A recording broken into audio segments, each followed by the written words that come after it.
game out of it, Lynn.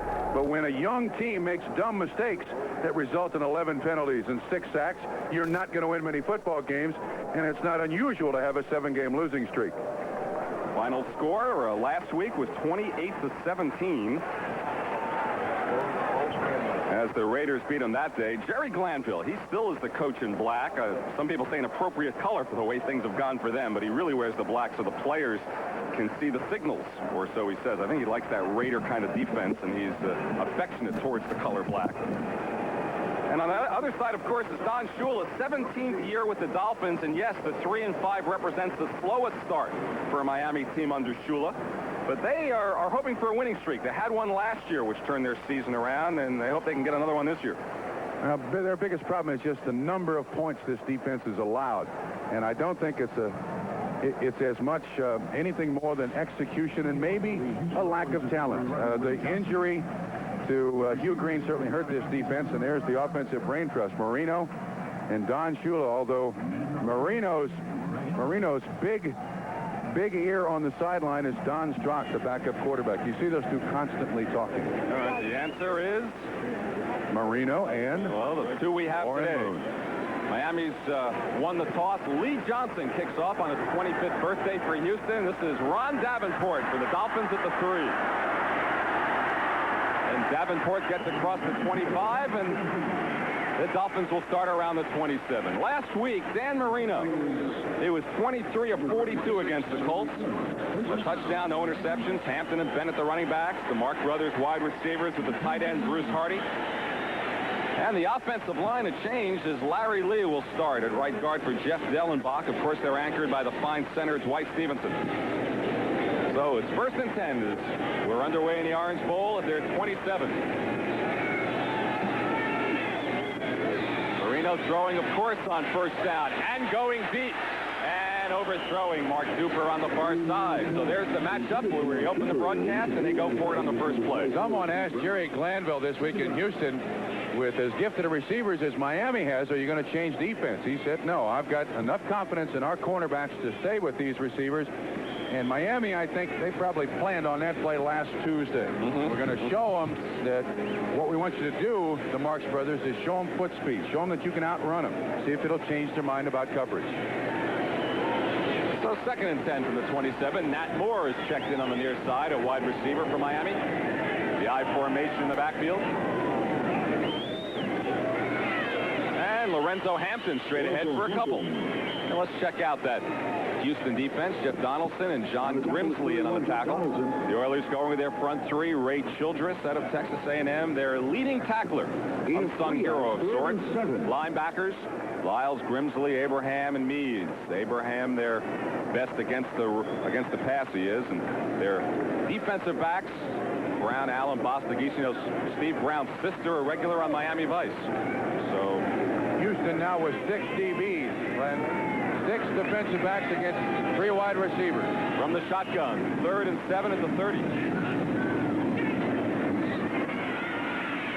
Marino unloads it for nobody as the rush was on. And Marino winds up on the seat of his pants, and the Houston defense does its job on the first series. The ball was intended for Duper. There was no one even close. This is something that the Miami Dolphins are going to have to contend with all day long now. People around Dan Marino, not necessarily making the sack, but just pressure in his face. So Reggie Roby is on to punt for the Dolphins. There's Reggie. 2nd in the AFC to Ron Stark. This is Ernest Gibbons, fine rookie out of Louisville, who's back for Houston at around his 25. Here, Roby boot it. What a boot it was. All the way back to the 11. And Gibbons gets out to the 27. So both teams offensively starting at the 27. A 60-yard punt as Warren Moon leads the Oilers on. Rozier and Woolfolk as running backs. Hill and Gibbons a shot at 1,000 yards apiece as wide receivers this year. That's a rare duo. Jamie Williams, the tight end. And the line of Matthews, Moran, Romano, Hill, and Steinkühler. It's really many changes in their line. Everyone talks about the 3 first-round draft picks that they have had over the years in the offensive line, but they've never been together. And Romano, the only guy playing the position he played last year. All others have changed positions. Crowd yelling for defense. They haven't seen too much of that in Miami this year. First down from the 27. They start on the ground. Brazier. He gets across the 30. But the 3 Miami wins, 2 against Indianapolis, 1 against Buffalo, giving up loads of points as we check their front 3. T.J. Turner, the rookie, Baumhauer, the veteran, and George Little. Linebackers, keep your eye today on number 56, the rookie John Offerdahl. Don Shula told me just a joy to watch. Reminds some people of A.J. Dewey, young, reckless linebacker. And the defensive backs. Glenn Blackwood is still here. Lyle, not so, if you're wondering about the Blackwood brothers. He is injured. 2nd and 7 at the 30 for Houston. Jamie Williams, the tight end, splits out to the near side. And again on the ground. Again it's Brazier. And across the 35, maybe to the 36, but shy by a yard of a first down. Bob Brzezinski on the tackle. So where they started out with 3 straight passes and had 1 intercepted last week against the Raiders, they go very conservative to start out today. Len, the most encouraging thing for the Houston Oilers and their fans, they've now run 5 plays and there's been no flag. I knew you were going to say that. A step at a time here, Len. Just a step at a time this week. So 3rd and 2. The 35. Gibbons in motion for Houston. And a pitch back to Rozier. And he's got a first down to the 39. He ran over a Dolphin defender. John Offerdahl. But he was pushed backwards by Rozier, and Houston on the strength of 3 running plays with a first down out to the 39. You can see the line splits by the Oilers. Nothing fancy, just sweep right. A good lead block by Wolfhook. And he runs right over Brzezinski. Offerdahl there to make the tackle, but not before the first down pickup. So, Houston, the first team today to get a first down. That's encouraging for Jerry Glanville. Maybe he'll stay with this running game. First down at the 39. Butch Wolfhook, his first carry, and he charges ahead for 3, maybe 4. And each time they're taking Dolphin linebackers with them.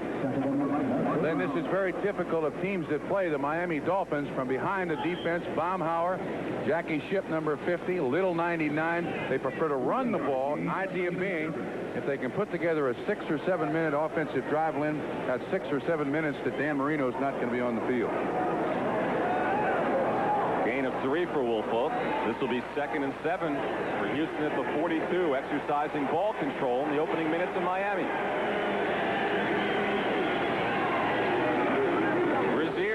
Another running play. Gets away to the outside. Rozier across midfield into Miami territory for a first down. Good second effort by Mike Rozier, the 5th leading ball carrier in the AFC. Fine move there. And he breaks the tackle of Mark Brown. Brown had him behind the line of scrimmage. You'll see Brown come from the top of the screen, number 51. Hits Rozier flush. Misses the tackle completely. This kid was the first pick in the supplemental draft out of the U.S. Football League. Quality running back that Houston is still waiting to really emerge as the kind of dominant football player that they hoped he would be. 2 more yards and he matches that total. First down to the 48 of Miami. Wolfhook takes it to the 46. The last pickup by Rozier was 10 yards, so we have not seen a pass yet. 5 minutes into the football game, this may be a first for Glanville and Warren Moon.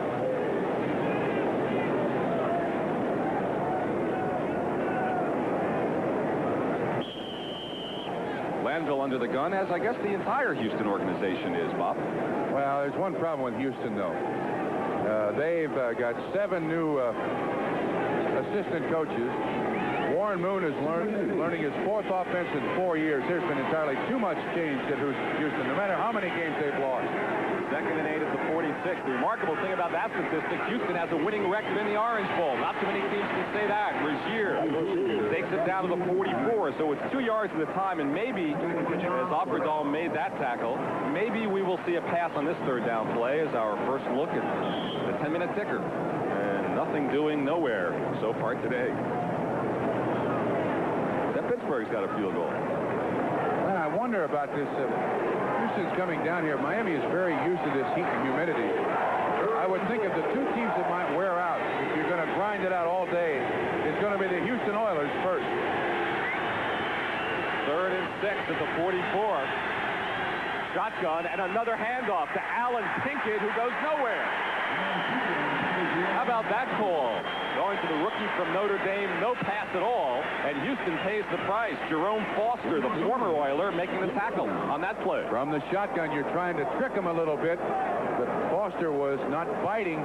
He beat the center, Romano, there to make the tackle. And Johnson in for the first punt of the day. So far, all it's been is just a wash in these first two series. So Lee Johnson, the barefooted punter, is on, standing at his 40, and he'll kick it away. Matt Moore, fair catch called, and holds on and falls down at the 17.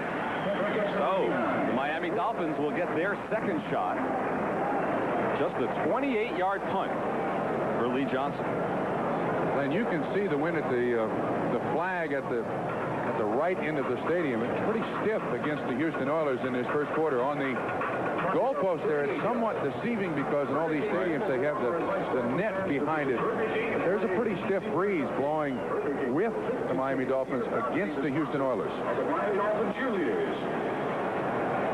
So the Dolphins will have their second try as they start on first down from their 17. We have 8 minutes and 22 seconds remaining, first quarter. Glenn Berman along with Bob Trumpy at the Orange Bowl. Dolphins do not have a first down. The Oilers have not thrown a pass.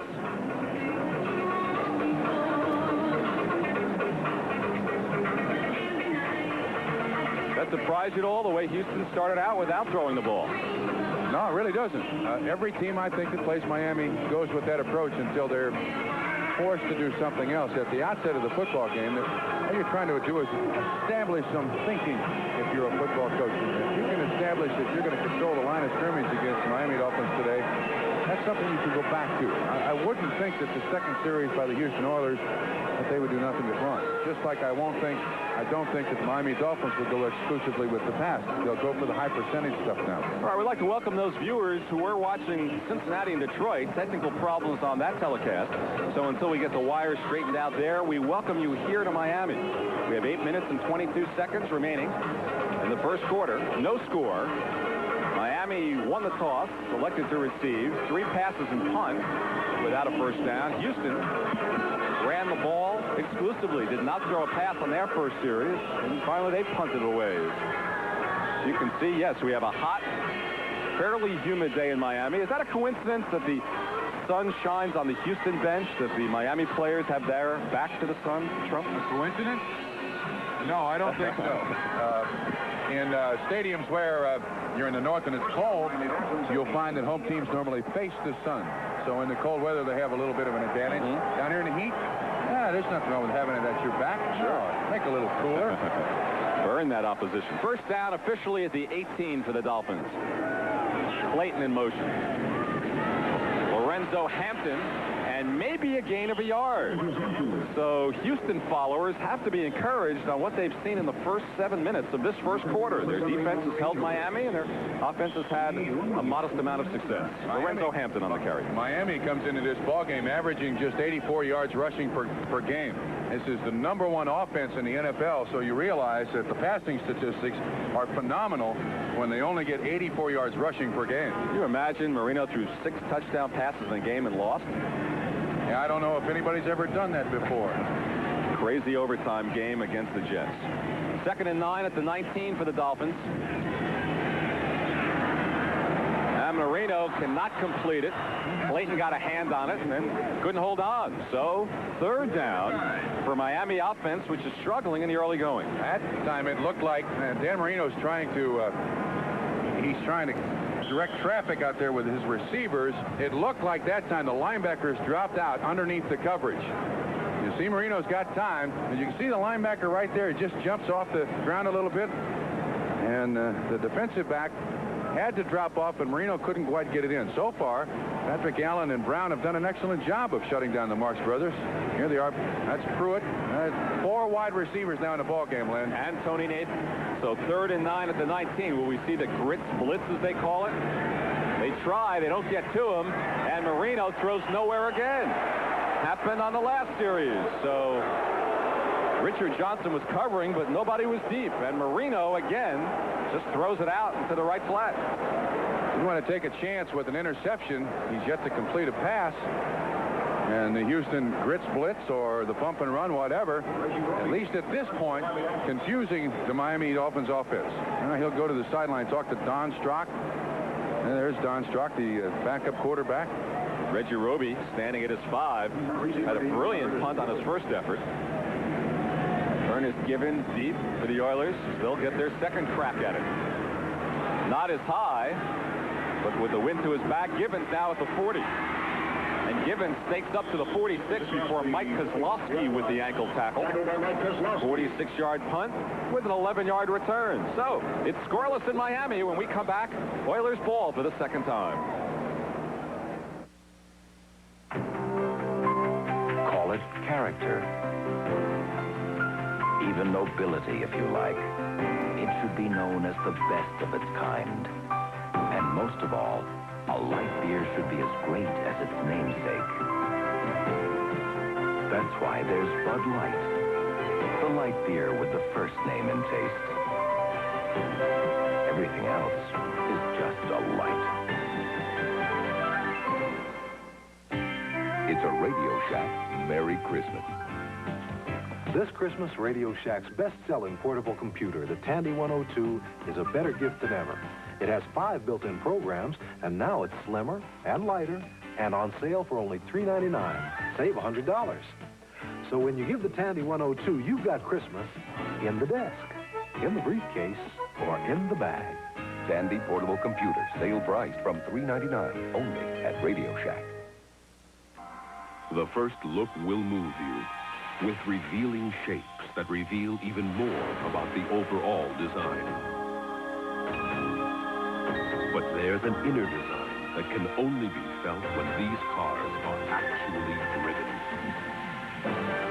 This is Ford today, designed to move you like never before. Have you driven Ford lately? The Dolphin defensive coordinator, Chuck Studley, a former Oiler head coach. Is he under the gun a bit with Miami's leaky defense, Bob? Even though they've given up a lot of points and a lot of yards, Don Shula's defended him in the last few weeks, saying that, look, it comes down to execution and a lack of talent. When Hugh Green got hurt, he gave me an example before the game. They played Indianapolis last week, got no sacks. In the second game of the season against Indianapolis with Hugh Green, they got 7 sacks. So that's how important Hugh Green was to this defense.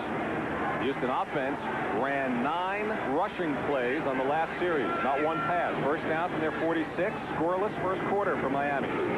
Another running play. Rozier. Keep doing it until they get it right. 2-yard gain out to the 49. T.J. Turner, defensive end. Making the tackle, and went to high school and college in Houston. They like Turner. Think he's going to be an outstanding football player. Just still learning on the job. Big, strong kid. None of these defensive linemen for Miami rush the passer very well, though, but he can certainly play the run. Warren Moon, second and 8. 48, Givens in motion. On the ground again. The pitch back to Rozier across midfield, and for the second time, they are into Dolphin territory. Down to the 48. Bob Brzezinski in on the stop. I'm kind of surprised they're staying with the running game here, but they run Givens in motion to the left, and then Woolfolk leads. You see, it's pretty much man-on-man blocking. They're trying to spread out the defense as best they can, and then spring Woolfolk and Rozier up through there. Miami doing a pretty good job. Actually, I think this is doing Miami a favor. Every team rushes the ball an awful lot against them, but I don't think Miami minds. I really don't. I think their biggest problem is their cornerbacks.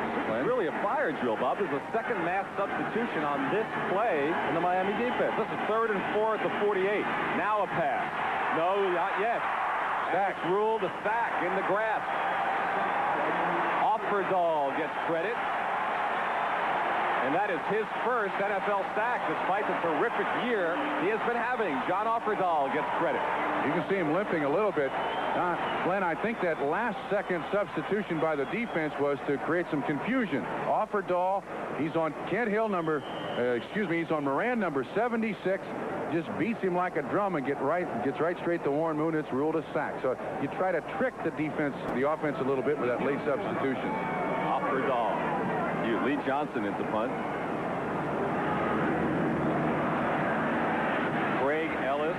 loses it. Now picks it up at the 15. Ellis out to the 22 before Eric Bears makes the tackle for Houston. A 41-yard punt, 8-yard return, 5:25 remaining in a scoreless first quarter in Miami. We'll be right back. Welcome back to Miami, and checking the scores for those of you who are watching Cincinnati-Detroit and having technical problems on that telecast. Eric Hipple to Leonard Thompson, 36 yards, accounted for the Detroit touchdown with about 5 minutes remaining in the first quarter. Lions 7, Bengals nothing. Cleveland leads in Indianapolis. New Orleans leading San Francisco, and Pittsburgh has turned it around the last couple of weeks, leading Green Bay 10-0. First down now for Marino at the 23. Last 2 possessions, it was 3 plays and punt. He's looking for his first down.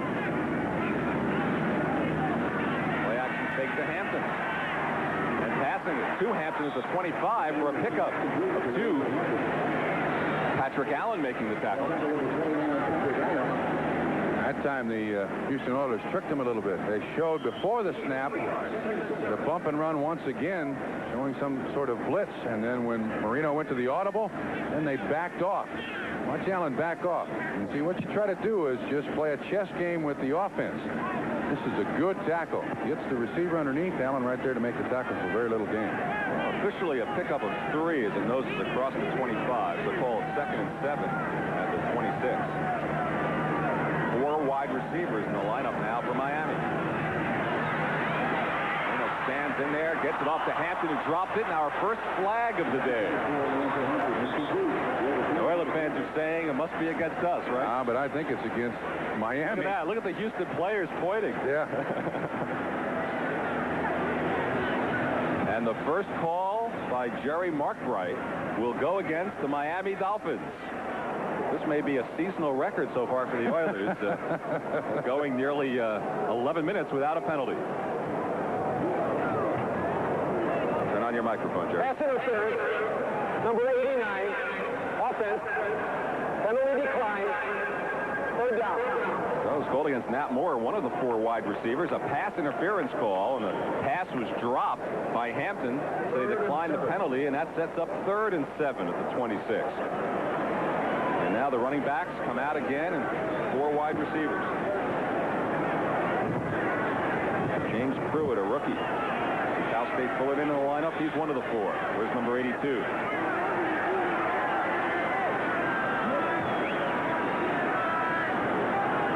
Shotgun formation. Blitz. Marino picks it up, going for Cooper and overthrowing him with Patrick Allen there with him.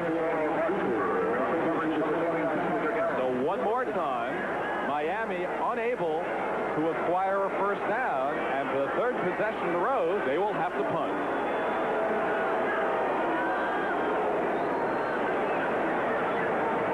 Reggie Roby in once again with the wind to his back. We have 4 minutes and 29 seconds remaining in a surprisingly scoreless first quarter. Ernest Gibbons is at his 30. Roby having success today. There's Gibbons. Close snap, but no problem for Roby, who booms another one. Drives Gibbons back to the 20. Kozlowski is down there once again, having a fine special teams day. 55-yard punt. Mike Kozlowski kept the return to 11. Roby loves punting with that win. Houston ball when we return to the Orange Bowl. It's scoreless in Miami. Humid shirt sleeve kind of day in Miami, and we've had 2 upsets already. Not 1 Miami first down and not 1 Houston penalty. I think Jerry Glanville is very intelligent, too, in this initial stages of this football game, Lynn. As long as he can gain some yards, get some first downs against this Miami defense, it gives a little more confidence to his team. And confidence is what it needs right now. With 7 straight losses, they don't think they're very good. Today, 12 running plays, not 1 pass. Ray Wallace, the fullback, gets good yardage, close to 8 yards. It was first down to 31. Pushes it out close to the 38, pick up a 7, which will set up 2nd and 3. Now, Miami had to know the run was coming that time, Trump. There's nothing they could do about it. I mean, the Miami Dolphins, if they've had trouble this year, its opponents have really been able to run the ball at an average of 156 yards per game against them. They're ranked next to last in the conference, and they can't seem to do anything to stop their opponents. 13 plays, all running plays. 2nd and 3 at the 38. Number 14, Ray Wallace, pulls for a first down. The rookie from Purdue, and another rookie, John Offerdahl, with the tackle. But Wallace had a neck injury until a couple of weeks ago, but he was one of Glanville's favorites in the preseason. Unheralded Ray Wallace. Coming into this ballgame, Lynn, just 2 carries, 5 yards. Well, he's done that already on 2 carries in this game. He sure has. Big kid, too. Very, very strong player out of Purdue. Goes 221 yards. First down again for Houston at their 29. Pitch back to Razier. Maybe no passes today. And Razier very little. Offerdahl again on the tackle. Well, he worked. He passed all week on his ankle. Limped out of the locker room after the game-saving play in Indianapolis. And took the cast off Friday, and here he is on nearly every play, number 56. See, he does it correctly. He keeps his shoulders square to the line of scrimmage after Bruce Matthews, 74, tries to block him. He got his ankle injected before the game so he could play. That is a habit that professional athletes have in games like this. He definitely is a gamer. Is that good medical practice? It is for Sunday in the NFL. He got 6 days to recover. 2nd and 7 at the 47. Ray Wallace out to midfield. You know, I'd like to remind our viewers we'll be selecting the Budweiser most valuable player for today's game at the conclusion of the game. And if this game continues the way it's going, it may go to the Houston offensive line as a group. A little early yet, a little early. Let's see, Miami's happy to be in this situation, though. They pick up about 6 yards and 2 downs, brings up 3rd and 5, 3rd and 4, something along those lines. I think Miami's more than happy to do this, and so is Houston. Both teams doing exactly what they want to do. Ball is 3rd and 5 at the 49. Shotgun formation. Last pass attempt was a sack. Moon chased backwards and throws it. Looking for Givens. Caught it on a bounce. So the Oilers have finally thrown a pass with Moon 0 for 1. Mark Brown supplying the pressure on Warren Moon. And now the Oilers will have to punt. So with 1:35 remaining in the first quarter, you have no score. And neither team has a completion, right? That's correct. No turnovers, 1 flag, and a bare foot. Happy birthday, Lee.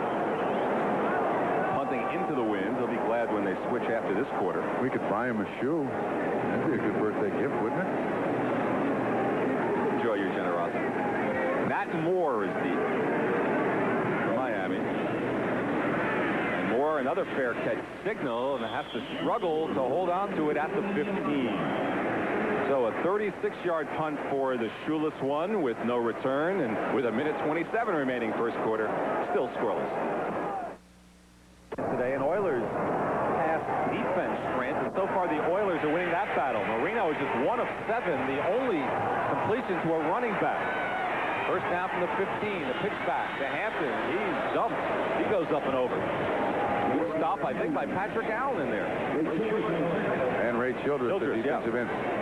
Glenn, if the people out there watching think that's out of the ordinary for Houston to have Marino 1 of 7 coming into this ball game, opposing quarterbacks have completed just 41% of their passes against Houston. So this pass defense has been very good with the pressure they put on the quarterback and the bump and run. Not been bad at all for Jerry Glanville. People tend to lose sight of the positives when you've lost 7 games in a row. 2nd and 9 at the 16. We're in the final minute of the first quarter. Marino looks like he's checking the playoff. And Hampton. Maybe to the 19. From Miami, let's send you to NFL 86. Ahmad Rashad.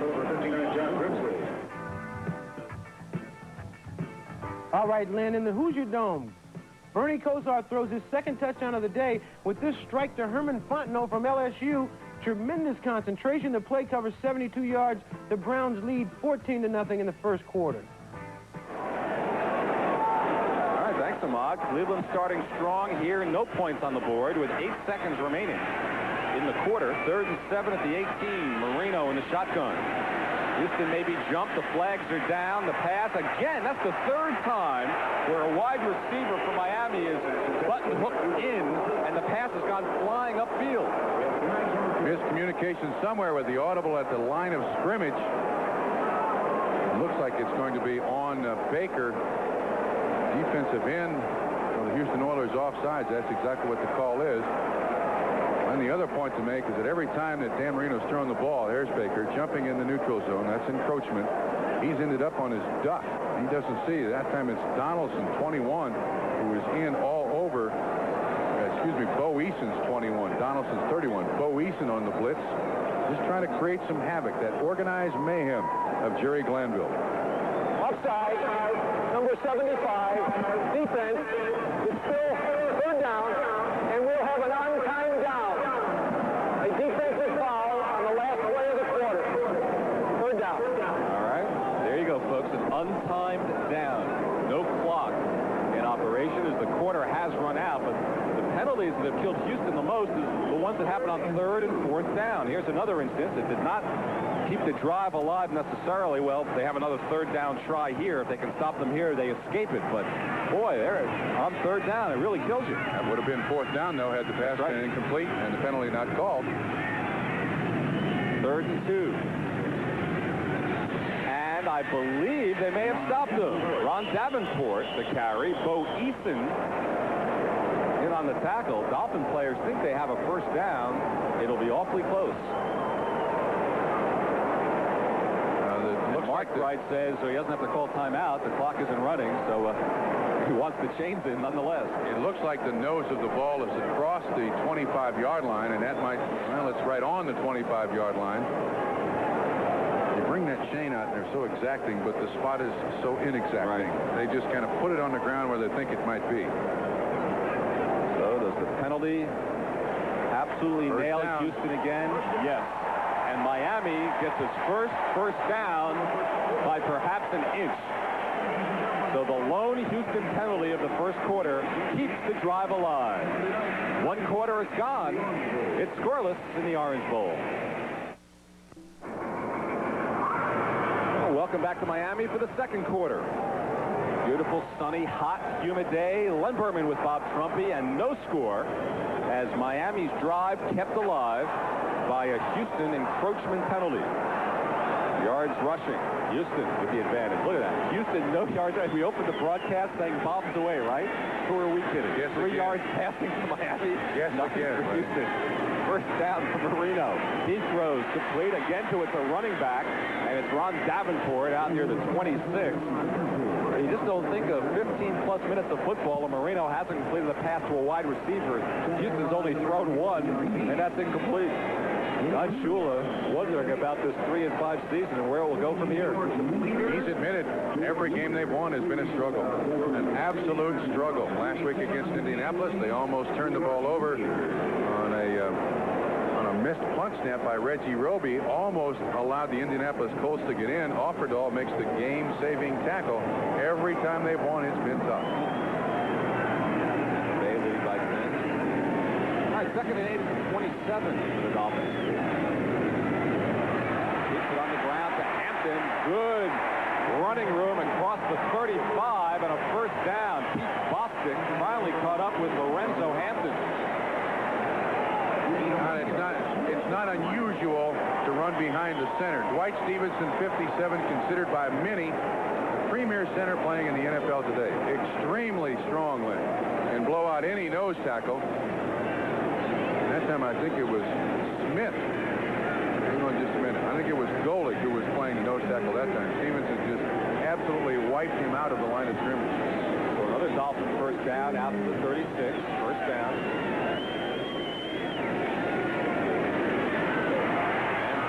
To the wind now, and he had to come back for it and knocked down, and a flag intended for Duper. Patrick Allen was there, but Duper had to come back for it. As you noted, the flag on the flagpole really has maybe having a bigger impact than we thought here. I tell you, I thought Patrick Allen looked back at the football. Pass interference, number 29, defense, automatic first down. From behind the offense, watch the end of this play. The ball does hang up. The wind holds it up ever so slightly. But when Allen gets his head turned around, he's reading Duper's eyes. I'll tell you what, that's incidental contact. You can make contact if both guys are going for the football. There doesn't appear to be. Once again, he's looking back. He's looking back. Knocks the ball away. I'm not sure about that call. But as Jerry Glanville was telling us on the field before the game, when you lose 7 games in a row, those calls never go your way. That's true. First down at the 32. Huge penalty there against Allen. Hampton. Good stick there. Steve Brown. On the tackle is number 24, Steve Brown. That was a 42-yard penalty. You know, there's been some thought over the years of changing that rule as well. You know, a guy is holding or absolutely hurts somebody with a clip and it's 15 yards and a long pass and a guy incidental contact, as you refer to it, it's worth 42 yards. Yeah, actually, the smartest thing to do is tackle the guy or put your hands in his face. Have it face guarding. That, too, is not going to end up in being a 42-yard penalty. But when you're covering a guy, Len, you really don't have time to think about how can I save myself from a long penalty here. Second attempt at 32. All the way. And the handoff to Hampton, who picks up 2. Bo Eason making the tackle. So this will set up 3rd and long at the 30. And throwing into that wind. And Marino expected to put it up here. The extra defensive backs on and the Houston defense. And so far, the Miami Dolphins have either gone with the back out in the flat or thrown the ball extremely deep. Houston doing an excellent job of coverage in the intermediate area. Sure, not one reception to a wide receiver. And this drive was kept alive by 2 costly penalties. From the shotgun, Marino. 3rd and 8. 4 wide receivers again. And 6 defensive backs. Blitz. Here they come. Marino throws it out. It's dropped on the far side by Tony Nathan. Robert Abraham covering. Marino can't believe what he's seeing, but he's had a couple of drops. And they're going to try a long field goal. Look at those numbers. 3 of 10 for just 5 yards for Dan Marino. And now, a tough situation for Fuad Raviz. He has really been struggling this year, and now he has to try a 47-yarder into the wind. Strock is the holder, backup quarterback. Ball placed just outside the 47.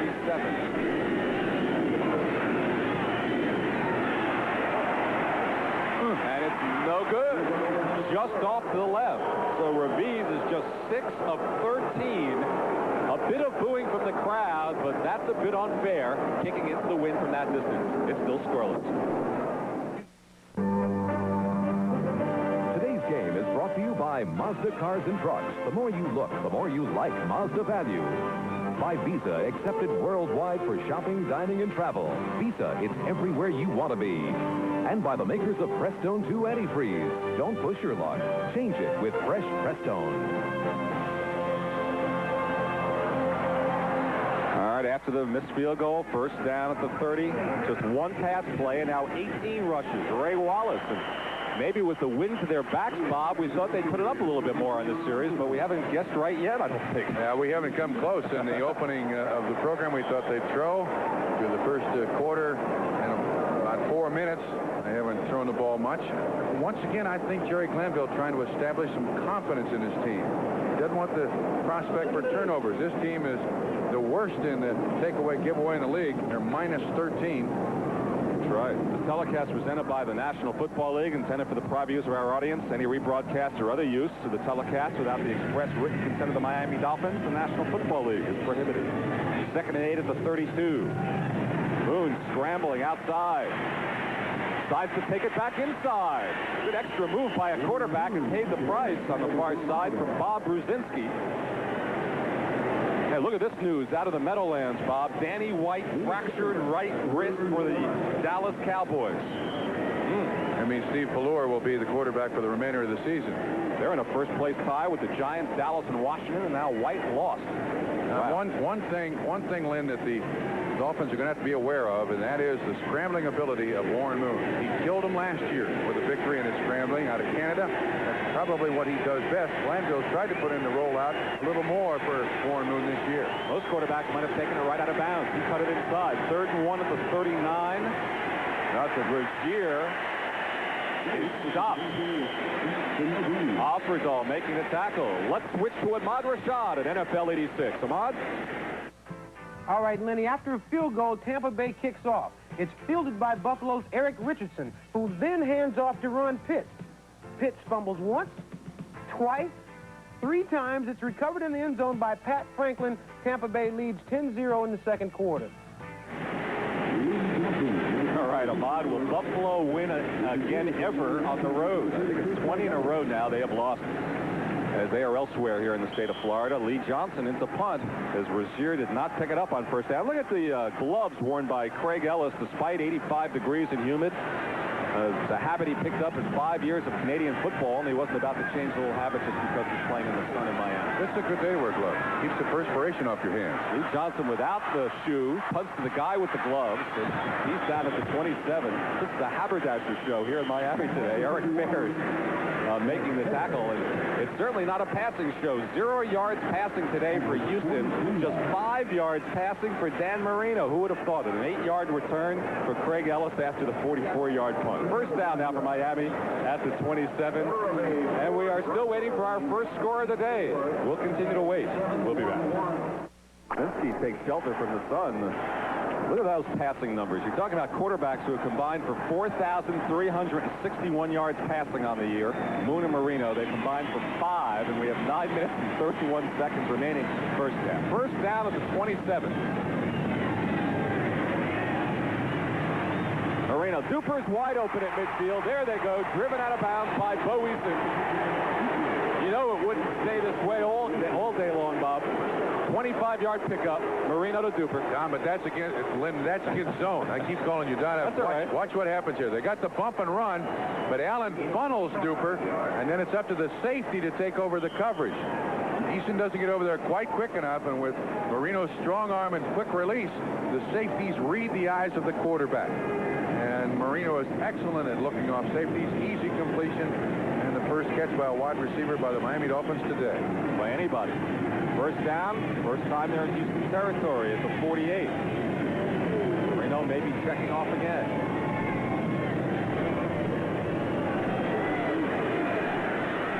Going for Duper again, and that's about the 4th time that Duper's turned inside and the pass has gone long. Yeah, but Lynn, could you see what happened with Dan Marino? He's expecting the rush now. Watch what happens when he sets up. If we follow, and Marino's going to go out of the picture, but once again you see excellent bump and run coverage by the corners. Bottom of the screen and top of the screen. And Marino feels the pressure, just throws the ball away again. Checking the scores once again. Low scoring in New England as well. You're forgiven for referring to me as Don. How many thousands of games have you worked with Don Crick the last couple of years? Crick, of course, worked as part of the horse racing coverage yesterday. Don with you today.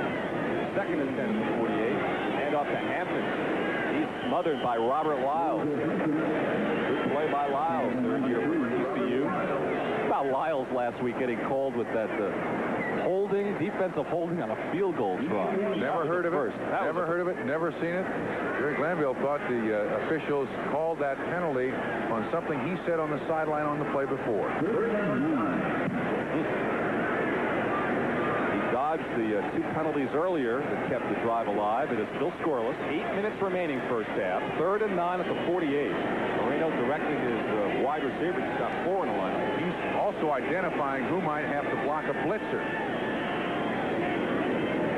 Blockers there, everyone going out for passes. Everyone is out, plus this man, Tony Nathan. He was the lone man in the backfield, went out, caught the pass, and got the first down. Finally, Abraham dragged him down by the ankle. Everyone was going offensively. Well, that's something that Miami has done historically. Try to single a running back on a linebacker, and you see what happens. Nathan will come for, he's standing right next to Dan Marino. Circles out of the backfield. Kind of stands there and then accelerates away from Abraham. If he can get the linebacker standing still, then all running backs will be able to accelerate away. Actually, it's a pretty easy catch for a 15-yard gain. All right, now it's a first down at 33 as Nathan takes a breather. Back to a standard offense, 2 wide receivers, and tight end. Tight end is Bruce Hardy.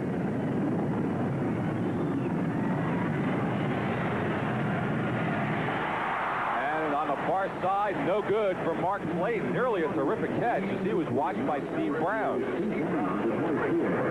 One thing offenses like to do against bump and run coverage, Lynn, run the crossing patterns. Hopefully the foot speed of your receiver is better than the cornerback, and that time Brown was all over with the receiver for an incomplete pass. Intercepted him twice in that opening game win as shocked Miami season opener a year ago in the Astrodome.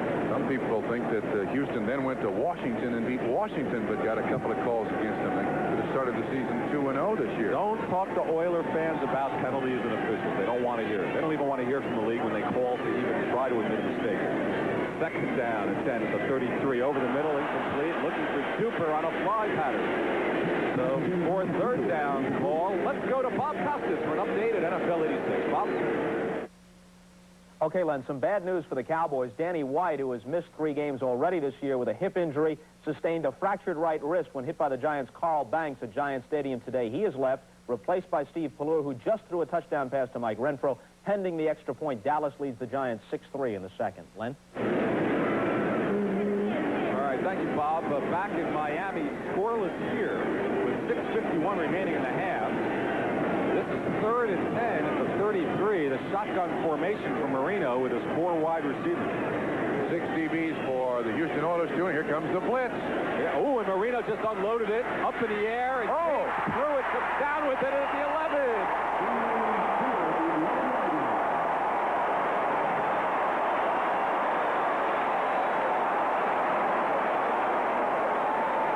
Marino didn't have a clue as he walked gingerly. I don't think he had any idea where that ball was going that goes to the completion of James Pruitt. He was nailed by Bo Eason right here. The Houston Oilers anticipating the snap count, and watch this jump ball. It looks like Michael Jordan going after a ball on the rim. A completion by Pruitt. A 22-yard pickup. And the Dolphins in business. Play of the day, the jump catch by James Pruitt, the 4th-round rookie from Cal State Fullerton. First down at the 11. Miami in business. Hampton inside the 10, maybe to the 8. And a Dolphin is down. Slow to get up. Now it's Dwight Stevenson. He is up. He's got to get up. Right. He has to get up. Certainly took his time, didn't he? He can take all the time he wants, but he's got to get up, Len. 5:35 remaining. First half, Raviz getting ready for some redemption. Still no points on the board. This is 2nd down and 7 for Miami at the Houston 8. 3 big plays on this drive. Plays to Duper, Nathan, and Pruitt, the last one. Into the end zone for Clayton. Touchdown, Dolphins. Dan Marino's limping a little bit. That was from that sack by Bo Eason. This goes all the way back to Paul Warfield catching from Bob Greasy. That Miami slant pass inside the 10, 12, 15-yard line. And actually, there is great coverage. Watch what happens. Watch all the people. You can see that Houston comes with the zone as opposed to the man-to-man. Eason rotates 21, too far out. Grimsley is there underneath. And Marino with that gun for an arm is able to get it there before the coverage. Rock holding for Raviz. And he hits this one with 5:08 remaining. First quarter. Good Miami drive. 8 yards from Marino to this man, Mark Clayton. Dolphins lead it 7-0. Yes, watch the quickness that Marino has. He doesn't set his feet. He's kind of bouncing around. Wham! That ball is away and into the arms of Clayton. And he says, finally. Boy, it's been a struggle. He can book them all right. Yeah. 7 more points, as you saw on the graphic before. 16 consecutive games now with a touchdown pass. Longest current streak in NFL, and Raviz will kick it away.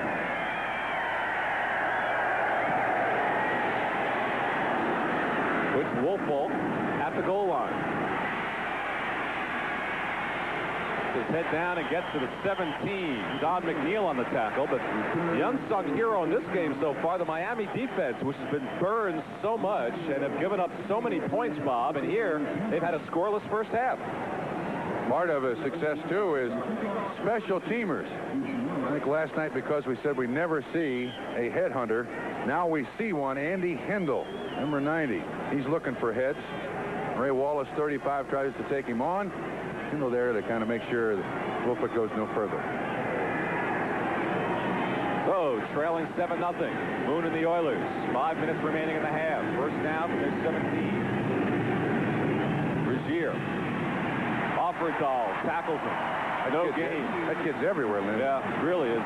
Shula said, just a joy to watch. And remember, this kid comes out of a very small college, and last year, if it weren't for a postseason all-star game, I don't think anybody would have drafted him. And this kid's turned out to be their leading tackler, their defensive leader. He is so shy and reserved that nobody really here in Miami knows him.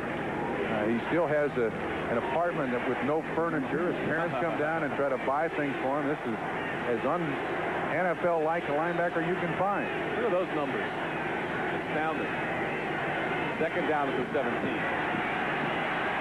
Now he's got a completion. Drew Hill close to a first down at the 27. It's a matter of time before Moon would find, he's saying it's about time, either find Hill or Givens, one of those guys. 4 minutes remaining. Ball is spotted at the 26, which will set up 3rd and 1. Paul Langford made that tackle. Hill last week, 7 catches, 138 yards, was Moon's favorite receiver. Against the Raiders, those are pretty respectable numbers. They run excellent pass coverage. Well, we'll see what his play selection is. 2 tight end alignment with Jamie Williams and Chris Gressel on 3rd and 1. Wallace. I don't think so. I don't think so. Look at how excited that Miami defense is. Nobody's given up more points than them all year long. 2 teams have scored 50 or more. And here they hold it on 3rd down. It's 59, Grodzinski, Offerdahl, and Kendall. Look at that hit. T.J. Turner, too. Excellent job by the Miami defense, and the fans in the Orange Bowl certainly respect a good effort defensively. They've not seen many. Crowd roars. There's Grodzinski. Houston asked for a measurement, but this is wishful thinking right here. Short by about a half a yard. At least. So, Lee Johnson was already on the field getting ready to punt. Jerry Glanville said, well, why not try it? 3 minutes and 30 seconds remaining in the half. They won opening day. They were undefeated in preseason, beat Green Bay week number 1, and they haven't seen a W since. This team is also just terrible on the road. 5-35 in the last 4 seasons, Glenn. Johnson boots it away, and a good kick with the wind to his back. Ellis circling at the 29. And he's dragged down by Audrey McMillan. It was a 44-yard punt and a 7-yard return. So Marino will come back on. You were right. He was walking tenderly after that Eason hit when he completed that circus play to James Pruitt. He's had some surgery on his knees, and he wears those big Lenox Hill knee braces. You can see that when he runs out there, you see the bulging in his pants there at his knee. I'm telling you, this kid is not 100% healthy. You have to laugh, but with the team at 3-5, people are starting to say, what's wrong with Marino? The answer was nothing. Nothing. 0. Audible again. Houston faking the blitz. First down at the 37.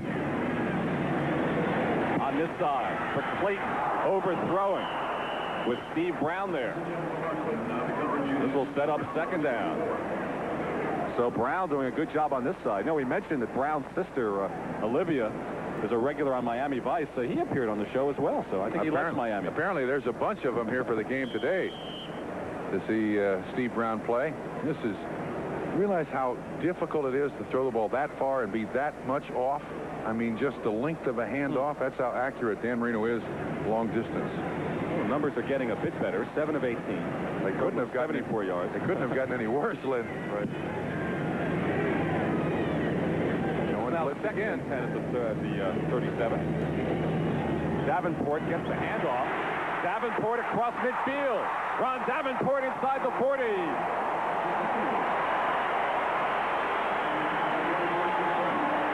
Steve Brown finally makes the tackle, and there's a plus side to the blitz, Lynn, and that is at the line of scrimmage you create confusion, but when you pop through that line of scrimmage, you see Easton 21 miss the tackle. There's no one there to make the tackle. Matt Moore with a key block to spring Davenport a 25-yard pickup down to the Oilers 38 with still 2:24 remaining first half. batted down. Doug Smith, nose tackle, had a hand in there. He was trying to go to Lorenzo Hampton. That ball hit Dwight Stevenson right in the back. That would have been the shortest pass in the history of the NFL. Could have handed it to him. And watch what happens. You see Stevenson, 57. Just from the left comes Hampton. Boom, he hits him right between the 5 and the 7. Excuse me. Isn't that something? Yeah, the Davenport run before 25 yards is the longest run for scrimmage this year by the Miami Dolphins. This team has not run the ball well for the last 3 or 4 years. Relied mainly on that gentleman's arm. Second down and 10 is the 38. Well, he hit his man in the numbers on the last Yes, play. he did. Shotgun formation for Marino. Wide open, Matt Moore. Matt Moore, touchdown!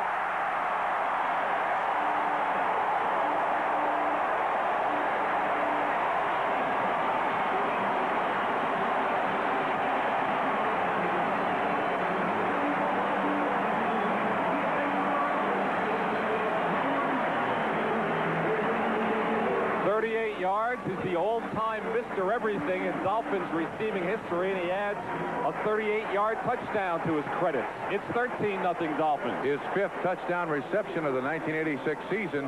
He was in the middle of the zone. Here's the extra point, then the replay. And Rabiz hits it. 14-0 Miami. You pay so much attention as a defense to the guys on the outside. There's Nat Moore. This is zone all the way. And it looks like Abraham, 56, just doesn't quite get back in coverage where he should be. And Marino able to get it right over the linebacker's head. Nat Moore can still run. He can still bust the coverage. And he did that time.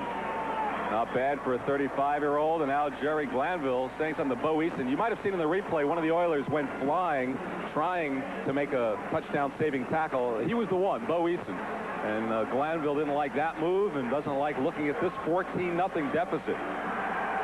Glanville is the defensive coordinator of the Houston Oilers. He's calling these defenses, and sometimes quarterbacks seem to just sense what the call is going to be. And Marino, with that quick release, always gives himself a little more time, Lynn, to read that defense, find the right receiver open. After 25 scoreless minutes of football, 2 touchdowns for the Dolphins in under 3 minutes of play. And now Rabiz will kick it away again. Still have 2 minutes and 10 seconds remaining in the first half. Butch Woolfolk at the 3. And Woolfolk to the 23 and finally brought down. And this will be the 2-minute warning. 20-yard return. So 8 yards, Marino to Clayton. And then 2 minutes and 58 seconds later, 38 yards, Marino to Matt Moore. And the Dolphins in control, 14-0 with 1:59 remaining. We've reached the 2-minute warning from the Orange Bowl in Miami.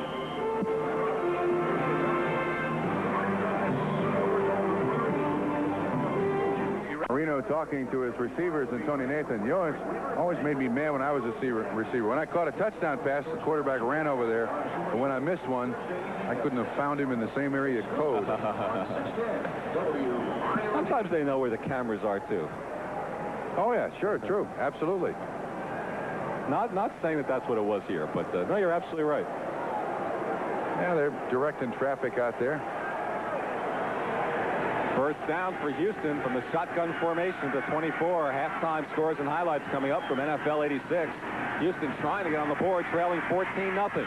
And complete on the far side to Drew Hill, close to a first down. Covered by Renee Thompson, the rookie from Baylor. Minute 45, clock running. Houston with a hurry up. Well, stagger up kind of offense here. Dolphins now in the prevent defense. The only yardage they're protecting, that yardage behind them. They'll give up the 12 or 15-yard pickup. They don't have to worry about any pass there. The sack from Mark Brown, his first of the year. He's the fellow who had to replace Hugh Green, and he had 11 tackles a week ago, and here, his first seasonal sack. You see, it's a tight end they're trying to block on Mark Brown. 88. Chris Dressel doesn't get the job done. Second sack of the first half by the Miami Dolphins. Houston takes a timeout. We're back. 1:31 to go first half. Dolphins leading the Oilers 14-0, and this will set up 3rd and 13 at the 21, and you can bet they'll be coming once again. Is Oiler offense struggling here this afternoon against the Dolphin defense, which has been awfully generous in 1986. Look at that. 2 completions, total of 18 yards. From the shotgun. Flag is down. Play will not count. Generally, when they throw the flag and then whistle the play dead, it's on the offense. False start, number 70, offense, 3rd down. That's Dean Steinkühler. Remember big play he had in the Orange Bowl? Oh, was it a giant play? New Year's Day of '84, that Bumbleruski here in this stadium when he was with Nebraska when Miami pulled the stunning upset. But Steinkühler, well, that start was a false one, unlike that play a couple of years back. So this will be 3rd and 18 from the 16. Intercepted.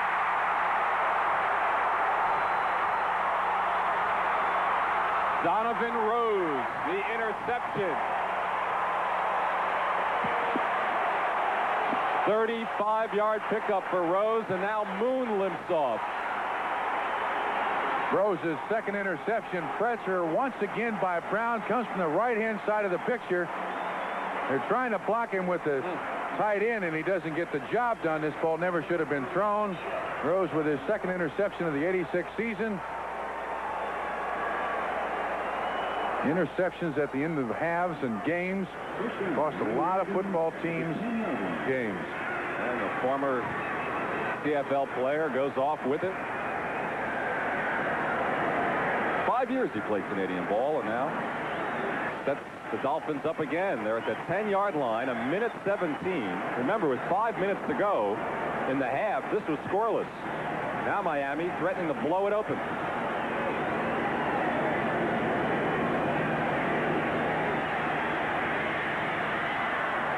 And down he goes. It'll go as a sack. Lynn, that was great coverage by Grimsley, 59 of the Houston Oilers. He had Nat Moore all over the place, and that's who Marino was trying to go to. Grimsley was in his shirt. Now watch what happens. No, actually, I take it back. It's Clayton is the one that went over the middle. Yeah, and Nat Moore was open. Now with under a minute to go, clock running, shotgun formation at the 13-yard line. Tony Nathan inside the 5 to the 2. 45 seconds to go. 10-yard pickup, and now the Dolphins take timeout with 43 seconds left in the half. Now this game has certainly turned around in a hurry. 8 or 10 yards. There's Don Strock. He has more to do with calling the plays on the offense, you can see, than Don Shula does. How about New England, where Steve Grogan actually creates the plays and signals them into Tony Eason? And the strange thing about that, when Grogan plays, he's much more throw it down the field than he is when he calls the plays for Tony Eason. Much more conservative. See, look at the two talking there. And not even referring to Don Shula. Right. Shula knows everything that's going on, believe me. And he says okay to the final choice, but Strock is Dan Marino's biggest advisor in game situations. Shula just standing by there. Yeah. On the other side of the field, Jerry Glanville, he's the one calling the defenses.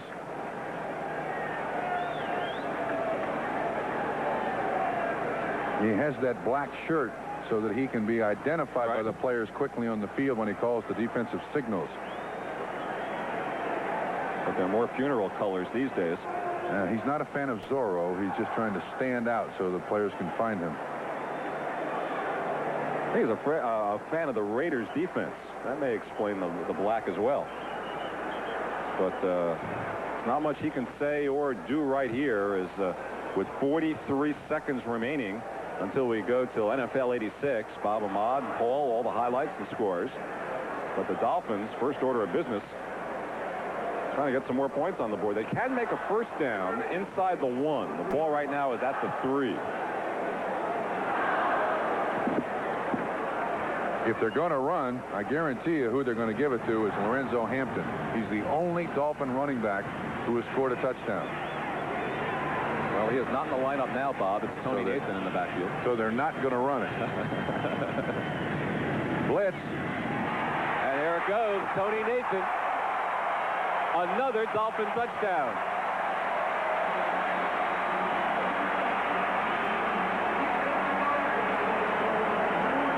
Nathan ran right by Bo Eason, the blitzer.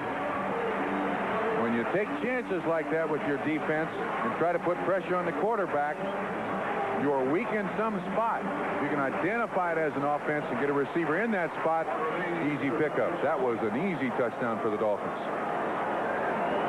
Jerry Glanville has seen 3 touchdowns against him in 4 minutes and 29 seconds. First touchdown of the year for Tony Nathan.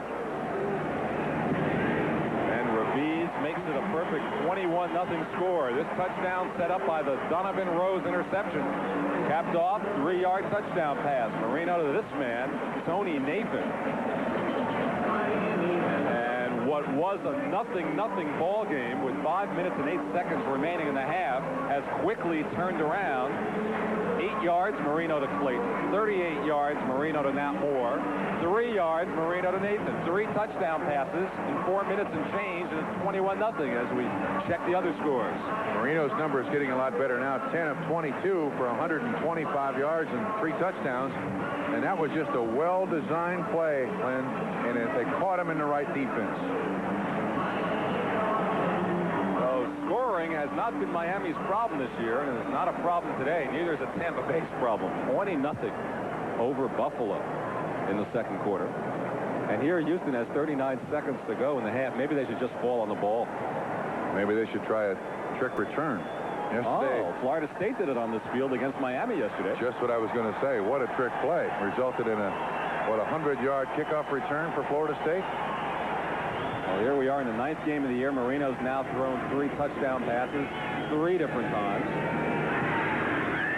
Raviz kicking off into the end zone, and it goes through and out for a touchback. So the clock doesn't move. Still 39 seconds remaining in the half. Moon does have the wind to his back, but you wonder if he'll try anything here. When we expected the Miami Dolphins to be able to throw the football, what we did not expect was a couple of great third down stops by the Miami Dolphin defense. That's really killed the Houston Oilers. It's not been penalties. It's been their offense's lack of sustaining a drive. You know, the headlines on this half will be Marino throws the 3 touchdown passes, but credit John Offerdahl and his teammates on defense. A shutout first half. They are pitching at Houston right here, which is unlike anything that Miami Dolphin defense has done this season. Still 39 seconds remain in the half. Shotgun to Moon. Hand off to Pinkett. Gets 6 yards. Clock continues to run. Oilers have timeouts remaining, and they take it here with 30 seconds remaining. Mike Charles and Kozlowski that time on the tackle. Even though they're playing back in that prevent defense, what you expect is for a team to run the ball. Try to pop through the line of scrimmage, pick up a block downfield. All of a sudden, you turn a 6-yard gain into a 20-yard gain. Well, you mentioned Mike Charles. He was activated yesterday. He had a knee injury. Where's number 71? Also was suspended for 3 games when he was late to report to camp and then refused to take a drug test, which is an ongoing situation in the National Football League where an arbitrator has now ruled where P. Rozelle cannot institute mandatory drug testing. There's a cool breeze playing nose tackle with sunglasses on down here in Miami. Well, it's his first day back. He wants to go slow. True, true. Came into camp at 310 pounds. Has got himself down to about 287. The coaches want him at 285. Who says Glanville never gets a break? The officials just tacked 3 extra seconds up on the clock for him. 33 seconds remain instead of 30 and a half, and he still has 2 timeouts remaining. But those numbers are nightmarish digits for Houston fans and Warren Moon. Can you imagine? Passed over 2,000 yards this season? Wow. So this is a 2nd and 4 at the 26, trailing 21-0 with 33 seconds remaining. Shotgun formation. Another handoff inside. And he's not going to get too far doing that. 35-yard line. It does get him a first down. And they take their second timeout with 24 seconds remaining. Pickup of 9 yards for the rookie from Notre Dame. Ran the same play. This time George Little and Kozlowski make the tackle. One of the reasons why Kozlowski is there, normally when you have a prevent defense, defensive backs lock on the running backs. Kozlowski reads Pinkett right there to make the tackle. Moon limping too. That's from that hit when he was trying to throw the ball long on the interception, and the running back didn't make the block, and someone rolled up his ankle. Might we see Oliver Luck? Yes. Before this day is out. You'll see he's him off right to the behind, left. right behind Jerry Glanville. Well, he was up to warm up in the game you saw last week, which was an oddity. Yeah, I had always seen I thought I'd seen Oliver Luck warming up on the sideline a lot. And last week they were about to bring him in relief of Warren Moon. Look at those faces, Bob. I mean, there was just very little chatter there. Just grim looks on the side. There's Luck, number 10. And I'd call that no luck right there. Those are faces that have lost 7 games in a row. Glanville and his wife were watching television one night 3 weeks ago, and they showed a picture of him on TV, and he couldn't believe how much he'd aged. Really? Just from the 7 games? Just from the 7 games. Just from the 8 games. All right, 24 seconds in the half. First down at the 35 from the shotgun. Screen to Wolfo with blockers. Caught from behind at the 45 by Mark Brown. Good tackle, and now with 12 seconds remaining, Houston spends its last time out. 9-yard pickup. So what do you do here? You have just 12 seconds. You have to get up the field and maybe try a long field goal. Well, I'll tell you one way that the NFL can quicken football games. These situations seem to take 15 minutes. Right. You can go to the sideline and talk to your coach. Basically, all you're trying to do is stop the clock. There's not a lot of advice that Jerry Glanville can give Warren Moon there. Just go over there for a couple of seconds back in the huddle. We start the clock again, and the half ends and the game ends. How about NBA rule? Give them 20-second timeouts. You know, you have 3 regular timeouts or 2 regular timeouts and a couple of 20-second timeouts. Or, yeah, any timeout called in the last 2 minutes is 20 seconds to settle for that. There's no reason to wait for 90 seconds. Well, there's a man waiting for some action. Tony Zendejas. Perhaps a chance to get Houston on the board. You know, we've had a first here. In this first half, we haven't mentioned the word TV replay once. What a blessing. That's a big blessing. Hasn't been a controversial call yet, and that's rare for Houston Oilers and their fans after what they've been through this year. They had the 8-minute TV timeout replay dispute last week. All right, 12 seconds remaining here. Trying to click to set up the field goal. Pinkett heads out of bounds at the 47 rather. If they try one, it's going to be a 64-yard attempt. Wind at his back. Interesting situation here. Even though Lee Johnson's not tried a field goal, and of course, if he tried from here, it would be without a tee. And he kicks off of a tee. It looks like they're going to wait, and the only attempt would be made by Zendejas. This has got to be the Hail Mary. Into the end zone, 3 wide receivers, far side of the field. All right, here we go. 6 seconds left. Watch the top side of the screen. That's where everybody is.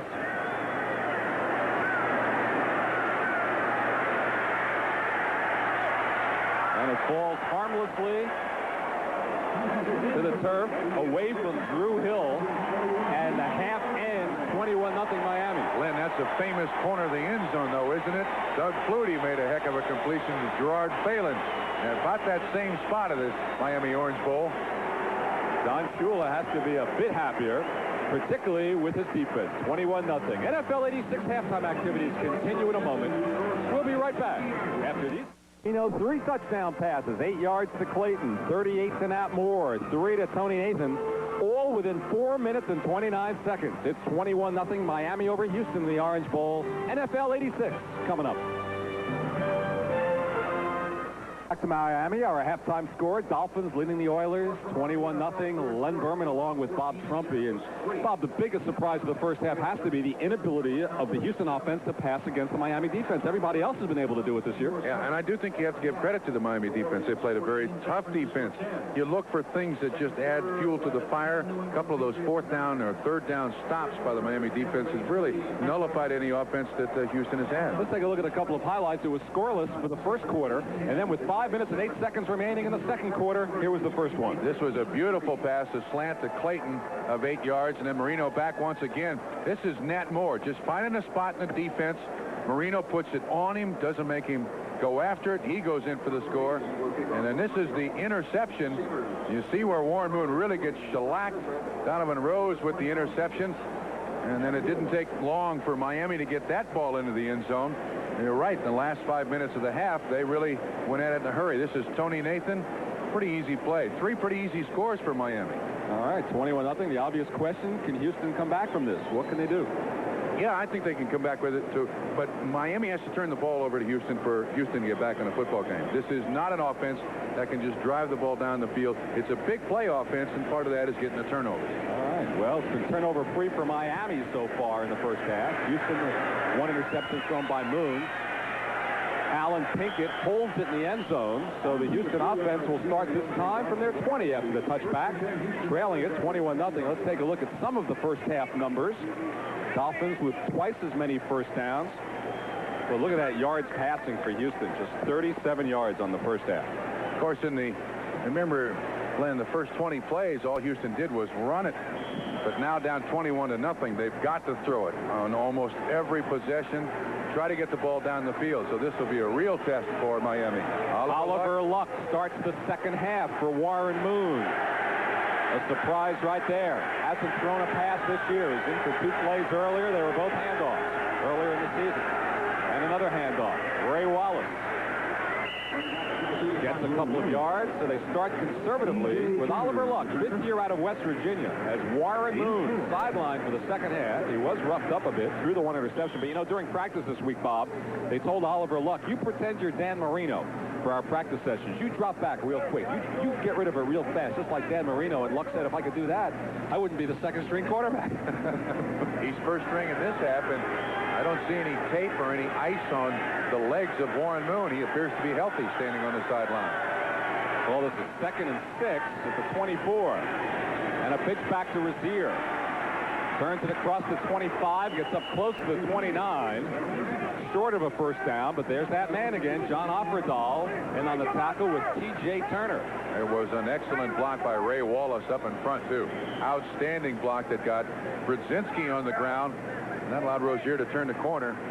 Offerdahl having another outstanding game. Luck was in for 2 plays opening day in the win against Green Bay. They were both handoffs. What difference does it make who the quarterback is? All you're going to do is run the ball. I mean, you could do that? So could Yulin. Well, 3rd and 2 at the 28. Will the Miami defense rise to another occasion? Yes. Maybe. Very close. Very close. Offerdahl, and then Rozier, that second effort, tried to push the ball ahead, and if he made it barely. And Warren Moon is holding his thighs, so perhaps that's the story. Or perhaps not. Apparently he does have a bruise on his thigh. That's the word we get from the Houston bench now. But you'd think there'd be ice on it. And it's ruled a first down. Just got it. So first down at the 30 for Houston. Opening moment, second half, with Oliver Luck at quarterback, trailing 21-0. His first pass of 86 is complete to Wallace on the screen. And Ray Wallace gets up to the 37, pickup of 7 before Mark Brown tracked him down. And Oliver Luck winds up on his back. Probably the first time he's been hit all 1986, and he doesn't like it, just like any other quarterback doesn't like it. The pressure from T.J. Turner, 95, is the one that gets him on the ground. Look at Brown run this play down. 51 on Wallace. Outstanding defensive individual effort today by the Dolphins. And that's it for Luck. Got his pass completion under his belt for 86, and in comes Warren Moon. He looks hurt, though. Luck is hurt. He got hit in the ribs. So thigh bruise is now back on. Second and 3. Brazier fights for a first down across the 40. So 2 quick first downs on their first possession of the second half. And on the far side, they are looking at Oliver Luck. And talk about no luck. He's holding his ribs. He makes one completion and gets his shot. Looked like he just got the wind knocked out of him, but that's a real grimace on his face. Well, they called it a beard. No. I mean, underneath the beard is a grimace on his face. First down for 41. Gibbons in motion. He takes the reception. And the rookie gets across the 45. Is that his first reception of the day? Up to the 48. Gibbons has 29 on the year. Pickup of 8. That's the first ball he's caught today. Shows you the kind of game it's been for Houston. And if you're wondering whom the backup is to the backup, if both are hurt, and Moon certainly doesn't look to be in great shape, the quarterback would be Tim Smith, wide receiver. You can see Warren Moon he's limping. I would think they'd go to the shotgun on any pass just to alleviate some pressure on his leg when he has to set up. Second and 2. And Brazier got the 2. So this appears to be a third first down of the series. Off for Dahl, and we're ready for Luck. The alternating quarterbacks on this series, whoever's healthiest at the moment. And Moon doesn't really run off. He kind of slogs off. Well, they'll hold the quarterback meetings in the training room this week in Houston, right next to the tub. Now it's Luck's turn again as they've nosed the ball into Miami territory. First down at the 49.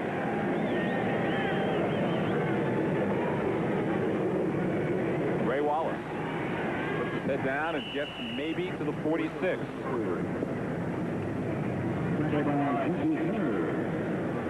And it's time to look at the scores again. Joe Morris, touchdown run, has given the Giants a lead over Dallas. Atlanta, New England, a tough game at halftime in Foxborough. Cincinnati's taking the lead in the third quarter in the Silverdome. Cleveland 21-3 over Indianapolis. New Orleans leading San Francisco at halftime. And Pittsburgh for the second week in a row doing well. Buffalo will not win on the road, it looks like, for the 21st consecutive time. And Philadelphia, low scoring in St. Louis. This is second and 7 at the 46.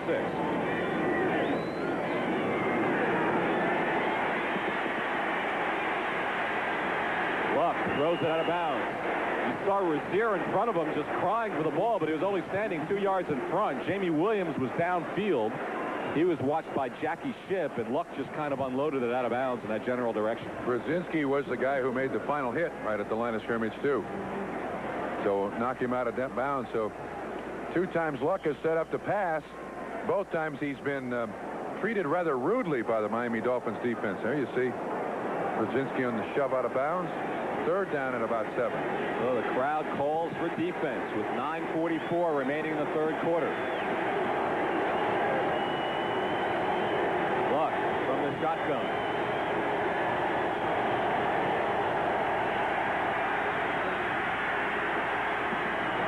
Well, Woolfolk and Hill were both over there. I believe he was looking for Drew Hill, found neither. And now Houston will punt. Luck finally has a chance, though, Len, to set up, throw this ball, trying to spread the defense as best they possibly can. I got to think that Woolfolk ran the wrong pattern. You don't want 2 receivers that close to each other. So without the shoe again, the birthday boy Lee Johnson will punt. This drive got down to the 46. Houston's deepest penetration today, the 39 of Miami.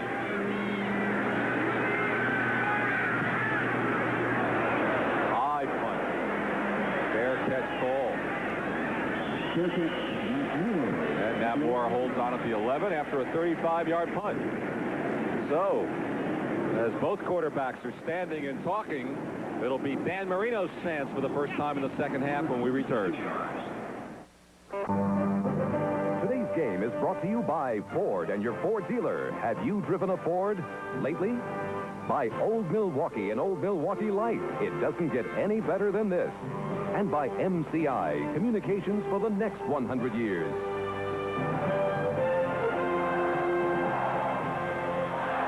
Dan Marino comes on for his first chance of the second half. Len Berman with Bob Trumpy at the Orange Bowl in Miami. 9:30 remaining third quarter. 21-0 Dolphins. The Oilers in desperate need of a turnover, a sack, interception, fumble. Make something happen, or else this game's over for them. They start at the 11. Woody Bennett. Doesn't go anywhere. First time he's touched the ball today. Lynn, I think you could see the Houston defense move just at the last second. When that happens, it's normally after the line blocking call is made by the center. And a lot of times you can confuse an offense by making that last second move.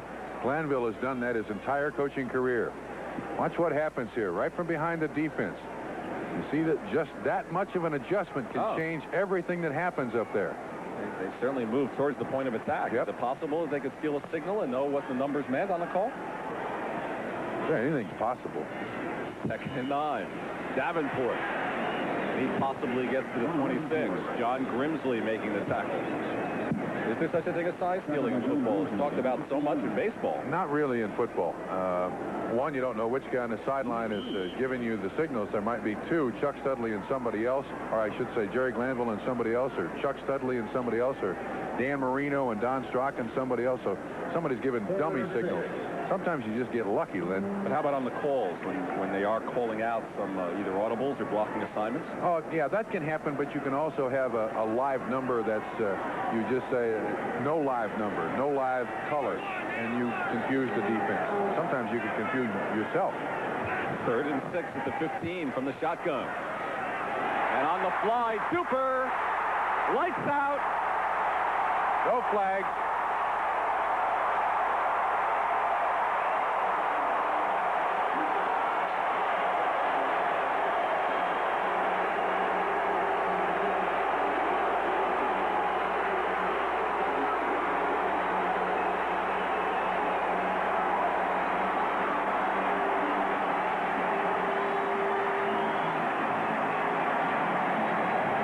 Your basic 85-yard fly pattern and good night. Mark Duper.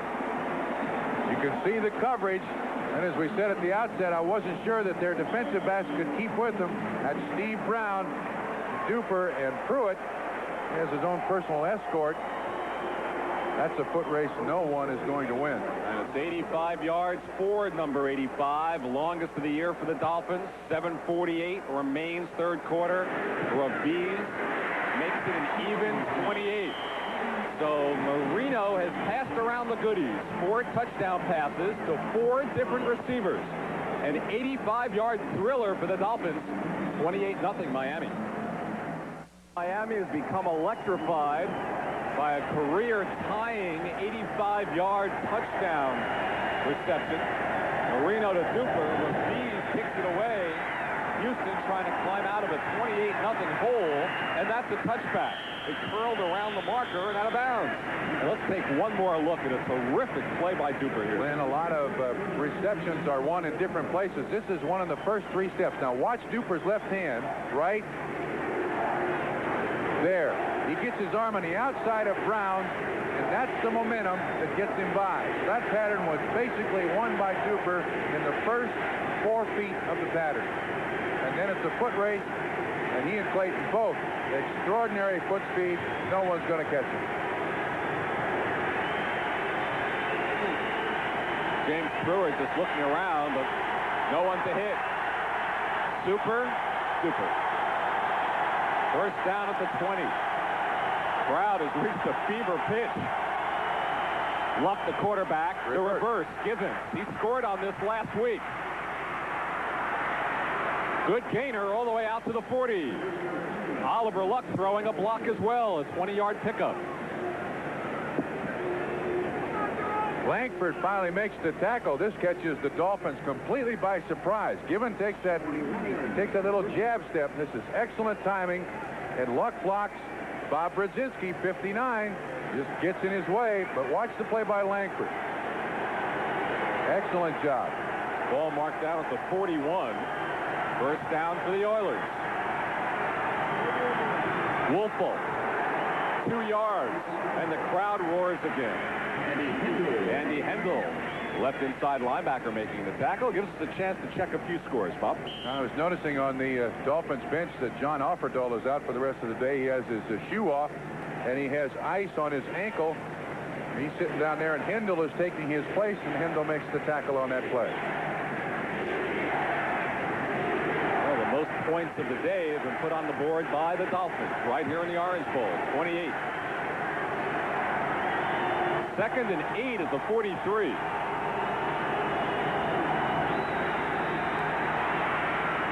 Flag is down. Brazier across midfield and dragged down at the 44. Mark Brown tackled him. A 14-yard pickup, but we'll have to check out the penalty. There's Offerdahl's left ankle. Holding against the Oilers. What else is new? First big penalty they've had today, though. I take that back. I take that back. There was a penalty, pass interference, that they got 42 yards on. Right. Holding number 52, offense, second down. Holding Jay Pennison is the backup center. No word on why Jim Romano isn't in there. But Pennison, the backup, called for the hold, which will nullify that play. 4 flags against Houston, totaling 52 yards. There was 1 flag against Miami today that was declined. No penalties, Miami. What you're telling me, Larry. That's basically it. Second and 18 to 33. Batted at the line of scrimmage. Third down. That was Doug Betters. Right. Having some words with Bruce Matthews on the left side. 6 feet 7 inches tall from the left-hand side of the screen. You see him. He comes inside, kind of throws Matthews out of the way. And defensive linemen are taught. Actually, it looked like 2 guys hit it. Yeah. Defensive linemen are taught you penetrate as much as you can, read the quarterback, get your hands up in the air. Last week, Warren Moon had about 8 balls tipped at the line of scrimmage. Third and 18 at the 33. From the shotgun. Look out. Brown hit him first. And then Betters, I think, finally got him to the ground. Look at these guys. Third sack of the day for this maligned Miami defense. No team had given up more points in the league as Jerome Foster hobbles off a bit. And today they are perfect. 3 sacks. Houston has not penetrated inside the 39 of Miami yet. Brown is doing an outstanding job because the best offensive lineman I think the Oilers have on the field today is Bruce Matthews, 74. And Mark Brown has beaten him like a drum. And Johnson will punt for the 7th time today. He gets a good one out there. Greg Ellis. And he is dragged down by Jeff Donaldson. And so the Miami offense will come on the field again as the quarterbacks will spend time talking to themselves. On the Houston side, it's all Dolphins. Steinkühler on the left, Kent Hill on the right. Nothing more needs to be said. This is a Dolphin day. Has been. That offensive line has not done a very good job today for the Houston Oilers against a defense that everyone scored on, gained a lot of yards on. That offensive line has not produced a thing for the Houston Oilers. First down from the 29. Davenport busts free across the 35. Bo Eason is hurt too. He made the tackle. What else can go wrong for the Houston Oilers? This is unbelievable. About to lose their 8th consecutive game. This is going to come right at you. You can see Eason at the bottom of the screen. Let's see if we can pick up what happens. 1, Davenport is no... Ooh, that right leg and ankle. I don't know that that is gruesome. That is really gruesome. Sometimes it happens, though. Tending to Eason, we have 5 minutes and 6 seconds remaining in the third quarter. Dolphins just touched the ball briefly here in the second half, and that resulted in that lightning quick 85-yard touchdown pass. So as they tend to Bo Eason, they take a look at his right leg, and it hurts to watch. We'll be back. It's over. One of 6 Easton kids is wheeled off with a leg injury, and he's saying, there goes my 1986 season right here. I tend to agree with you, Lynn. Even on grass fields, when you put all your pressure on one leg, and then when anybody hits you, and especially someone like Ron Davenport, as big as he is, you can see when Easton plants that right foot that the momentum of the ball carrier just carries him over the leg and the ankle. And no matter how much the weights you lift, you can't absorb that. If it's just a knee injury, he's darned lucky. Jeff Donaldson replaces him, second in a yard, and Davenport gets the yard and more inside the 40. So Donaldson combining with Robert Lyles to make the tackle. The Miami defense, the story today. Last year, they shut out Buffalo by the score we have right now, 28-0. But you know the story of the Miami defense this year. They opened the season allowing 50 points at San Diego. Got respectable, giving up 10 at Indianapolis, and 51 with the Jets, 31 San Francisco, 34 New England, along the way 30 to the Raiders, giving up more points than anybody until today. First down at their 43. Overthrows, looking for Duper. Watched on the near side by Patrick Allen and Jeff Donaldson. And Marino knew he had him there, and just a bit high. He's saying that's my fault. That's my fault. Threw it too high. Duper ran an excellent pattern. He pushed that cornerback off and then came right back for the football. Now you build for the rest of this season. Shula, Strock, and Marino can put some things, films here, that other teams will have to prepare for. Leading 28-0. You can change some of your formations, give your upcoming opponents a little different perspective as to exactly who you are and what you might do against them in oncoming weeks. Second and 10 at the 43. And Davenport gets it across the 45. Pick up from 3. John Grimsley making the tackle. And let us check the scores one more time. Some low-scoring, close games. Danny White, we mentioned earlier, with the broken wrist. The Giants lead by a field goal. New England leads by 2 over Atlanta, tied at the Silverdome. Cleveland a comfortable lead. San Francisco still trailing. And Green Bay very much in this Vinny Testaverde derby, as are the Houston Oilers. By the way, Lad Herzog, the general manager of the Oilers, here yesterday to watch Miami play Florida State, was looking at Vinny Testaverde. Shotgun, 3rd and 7 at the 46. Marino firing and intercepted. Richard Johnson. That's just the 5th interception of the year by the Houston Oilers secondary. And with Bo Eason hurt, Richard Johnson picks up the slack, and Marino is intercepted for the first time today. So the first turnover. Johnson's first professional interception, and he's just playing center field here, Lynn. Yeah, he's just dropping back there, reading the eyes of the quarterback. Ball is overthrown. Not a tough catch to make. Might be as good as a point. They started about their own 21, 22-yard line. So with 3 minutes and 14 seconds left in the third quarter, Jim Romano back at center. They were resting his knee. Oliver Luck is the quarterback. They trail at 28-0. Gibbons in motion. There's Gibbons. Cuts back inside. Gibbons is exciting. Hit hard. Down by Jackie Shipp. Well, and that's really the only play that's worked for the Oilers. The screen pass to Gibbons. They've not been able to sustain anything. This is not what you would call a bread and butter play, but little guys never turn it back inside against the big guys. You end up on stretchers. You stay outside with the other little guys. It's the kind of speed that is unique because he can make the most of his moves at full speed. I think he has the potential to be an all-pro in 2 seasons. Love Lester Hayes. 2nd and 3 from the 28. Bad connection, looking for Tim Smith. Smith's been an interesting story in that he finally caught his first pass of the year last week after averaging 66 catches a year for the last 3 years. A real favorite in Houston, too. That ball was thrown straight into the ground. So this will set up 3rd and 3. What's it like for Houston here? You've been in this position. You're down 28-0. Backup quarterback. You've seen an injury. Lost 7 games in a row. No fun. They've done nothing today that they can go to now. They've not gotten the ball to the wide receivers on a consistent basis. They just have nothing to really go to.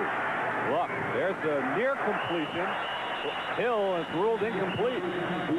He grabbed it and then lost it when he hit the ground. So the ruling is that the ground caused the fumble, and they'll have to punt again. Second foot must be down in order for there to be a reception. It's a nice move by Drew Hill. Ball comes. Jets want. No, never had control of it. Never had control of it. It bounces loose. Incompletion. Lee Johnson has been a busy man today. 8 punts. There's Drew Hill. Average a bit over 39. But he's earned his salary today. He may have a blister on his foot. Barefooted kick again. And a diving catch. It was not a fair catch. Greg Ellis holds on with 36. Bruce Matthews covered him. And with 2 minutes and 12 seconds remaining in the 3rd quarter, the Dolphins will get the ball back.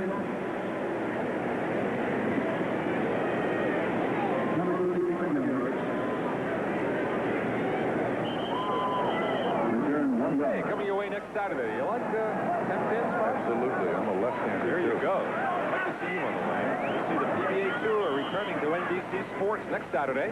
From Rochester, New York, defending champ Marshall Holman tries to strike it rich against the field of top bowlers. The excitement of the PBA Fall Tour, where you will not see Trumpy left-handed. 2 p.m. Eastern on November to remember on NBC Sports. First down from the 38. Lunging handoff to Davenport, who perhaps picks up 2 before he's stopped by Robert Abraham. Good games coming up. The second half of the doubleheader. Jets take their winning streak into Seattle. They're awfully tough in the Kingdom. Denver and the Raiders, every time they play, something crazy happens, and it's usually a 3-point game or overtime. Kansas City, San Diego, second half of our NFL 86 doubleheader. 2nd and 8 at the 40 for Miami. They're leading Houston 28-0 with 1:35 remaining 3rd quarter.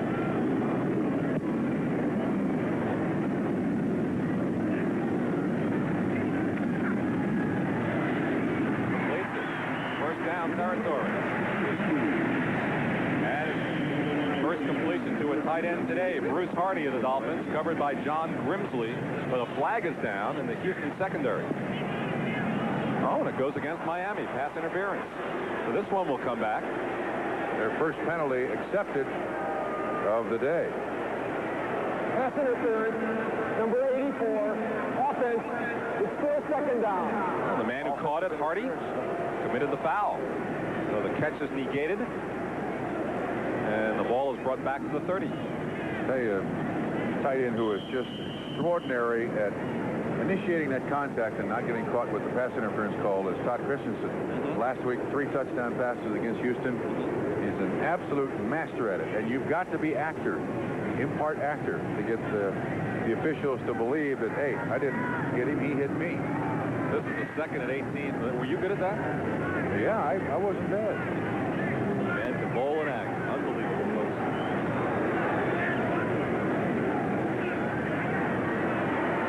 Marino firing for Duper. Terrific play made by Richard Johnson. What a diving interception. Had no pro interceptions, and in the last 2 minutes has 2. A day to remember for him, and a terrific play. Then this is a double rotation zone. The corners go up to the line of scrimmage and try to funnel the receivers outside. And it's the safety's responsibility to get over there in that slack area. This is your all-time diving catch. Super was counting his 6 points. He was gone. And the ball never got to him. Richard Johnson. 2 steps in a row for the second-year man from Wisconsin. Kid that's so far done very little for the Houston Oilers defense. And in the last 3 minutes, been sensational. First down at midfield. Remember, the farthest Houston has ventured into Miami territory has been the 39. They can accomplish that here. Ray Wallace. Wallace fights down to the 43. Pickup of 8 yards for Ray Wallace. He's enjoying his turn there in the backfield. One more time. I don't believe anything has changed on that panel in the last 10 minutes.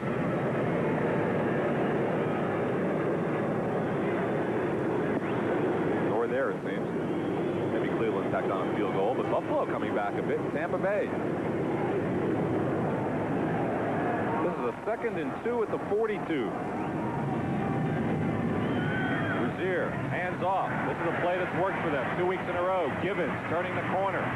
Givens all the way down to the 27, and this is the farthest incursion into Miami territory today. Givens and Oliver Luck threw a key block to spring the rookie on the play. Well, it's worked 3 times now in 2 weeks. Last week for a touchdown. But, Lynn, when you've got to come in the reverse in order to stay in the game or produce some points, you know you've got problems offensively. Luck is the lead blocker here, again on Brzezinski. And it gets him stepping out there, and Drew Hill gets a block. Nice pickup, Ernest Givens. So the 15-yard pickup, and that is the end of the 3rd quarter. Miami Dolphins lead the Houston Oilers 28-0. We'll be right back after these messages from your local station. And finally trying to cool off this hot Miami defense. This is the closest the Oilers have been to the goalpost offensively all day. They are at the 27, trailing 28-0 as we begin the 4th quarter of play from the Orange Bowl. Rozier in motion. For Drew Hill, covered by William Judson. 2nd down. You can see the rust on Oliver Luck. That was thrown behind Drew Hill. He just hasn't had the snaps in the 1986 season to be comfortable out there. Looks mechanical, trying to get the ball. Kid with a heck of a lot of talent. But you need those snaps from center in game situations. Houston today just 59 yards passing. Key statistic right there. Look at the time of possession, though, in favor of the Oilers. One of the most misleading stats week in and week out you can find in the NFL. 2nd and 10 at the 27. Here we go again. Givens is going to throw this time, perhaps. Now he tucks it in.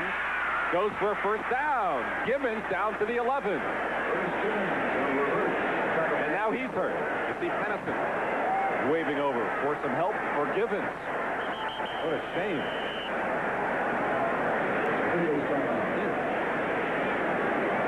Looked like he wanted to pass on that play, didn't it, Bob? No one open downfield. It's been Houston's big play, but they certainly didn't want this result.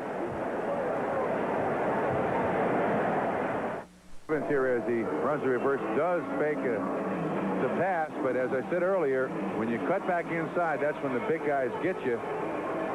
You can see the pursuit coming over here. Andy Hendel, number 90, is the guy who makes the initial contact. But as we slow it down, you'll see a hit by Bud Brown on the back of the helmet of Givens just as he's about to hit the ground. That's the play I don't like in football. I mean, he's down. That's a tackle, and that's, it's not a late hit for a penalty, but technically the hit doesn't do anything to stop the play. You're right. But the most encouraging news, Len, is whenever you see a hit like that, you think of a neck injury, but you can see that Givens can move his arms. And that means that although they're rolling him on the backboard, they're going to try to steady his head as best they possibly can. But he was moving around a little bit, so you hope for the best. Again, it should come from the bottom of the picture. There's Bud Brown. And he's going down. Givens' head really gets bent forward. The second part I don't like about a play like that is they go in with their helmet first. So you see him moving his legs. He may be injured, but I think it's safe to say that it's not a serious neck injury. It may be sore. You see him running the tape around his helmet. That's to steady his head in the helmet. So if there's any problem with the dislocation of any one of the vertebrae, it's steadied right there until they can get an x-ray and determine exactly the extent of any injury. They take no chances nowadays in the NFL. These trainers and doctors, Glenn, are very, very good at this now. Used to be that they weren't really sure what to do, and you used to see an awful lot of players who, when a teammate went down, they go up and unsnap his chin strap, try to get the helmet off his head. Now coaches and trainers say, don't do that. Leave the kid alone. I see he's moving around there. That's encouraging. He's hurt, but... And the second Oiler to be wheeled off today, Bo Eason, earlier, and now Ernest Givens. Is it my imagination, or are there a lot more people being wheeled out of football games this year than ever before? And I think these players are so big, so strong, the game is so fast. There's such a premium on winning, on on establishing control of your turf, that yes, you are right. There are an awful lot of people being wheeled out of these stadiums. Is there anything that can be done about it? No. It's just going to happen.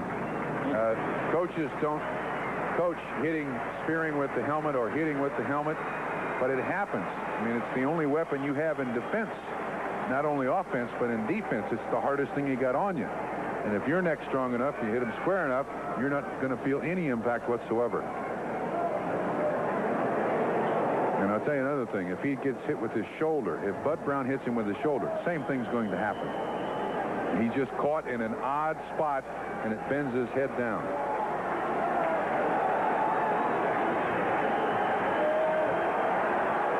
Gibbons a fine rookie offensively. Offerdahl a fine rookie defensively. Knocked out with the ankle injury. First down at the Dolphin 11 for Houston.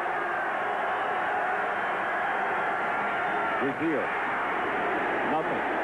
Loses 2. See George Little pumping the air with his fist. Defense is tough for Miami today. Dolphin fans want a shutout big way. Today's game is brought to you by the 1987 German-engineered Volkswagens and your Volkswagen dealers. By Budweiser, Beechwood aged for that clean, crisp taste. This Bud's for you. And by the U.S. Armed Forces, it's a great place to start. In the Orange Bowl, Len Berman with Bob Trumpy. 13:38 remain in the fourth quarter. 28-0 Miami. This is the second down and 11 from the 12. Luck throwing, completing to Drew Hill and down to the 1 with Paul Langford covering. And that was a superb completion by Luck. And they should have 4 cracks here because I believe that's a first down. Luck inside the 1. Luck put that one right on the money. This was perfectly thrown. There's not a lot of room there for him to get that ball in there, and he puts it right where Drew Hill can catch it, and first and goal from the 1. 2 tight end offense. Rezier and Wallace in the backfield. Rezier. Houston has scored. Took them until 12 minutes and 46 seconds were remaining in the fourth quarter. Mike Rezier from 1 yard away, and Jerry Glanville and the Oilers are finally on that scoreboard. I think you can accuse the Miami Dolphins of letting down a little bit with a 28-0 lead. You don't go quite as hard as you do when it's 3-0. Don't tell that to Ernest Gibbons. 10-7. Yeah, well. Zendejas on to attempt a point for the first time. Johnson holds. Crouch delivery of Zendejas. And it is good. Hey, thanks to a Mike Rezier 1-yard run. The Houston Oilers have their first points. 12:46 to go now. Luck has led them to 7. Handles finally scored. What do you think, Coach Grumpy? Onside kick now, 28-7 trailing? Yeah, I'd try one here. What the heck? You're down 28-7. You hope you can get it done. Jerry Glanville's made the comment all throughout the season. This team doesn't quit. Here we go. Well, it's a little pop kick. That's a good call. Ball. Yes, sir. And it goes out of bounds. There were hands on it, but nobody had possession. Miami knocked the ball out of bounds, so they should get it at that point. Instead of going for the onside kick, they went for the bloop, which wasn't a bad call. There were some Oiler players in the area. Miami's ball where they knocked it out of bounds. This is basically an onside kick, but a different way to do it. It's a wedge shot by Lee Johnson. Gets it up in the air. And when the ball is touched by the offensive team, it looks like, see who that is. Toth is the one that knocks it out of bounds. Tom Toth, offensive lineman. Very smart. You realize he could have fair caught that ball and he had to be given an opportunity to catch it? Oh, that's right. New England stretched their lead to 9, but even if it was last touched by a Houston player and knocked out of bounds, Houston would have never had possession of it. No, it makes no difference. Makes no difference. It still would have been, if it's hit by the offensive team, the receiving team, it's their ball at the spot where they knock it out of bounds. And Buffalo now down by 13 again. First down is at 29. Miami. Nathan finds a hole, and a flag goes down as he fights across for 35. Jeff Donaldson brought him down. That looks like in the spot where it'll be a face mask. Tackled by 31, Jeff Donaldson.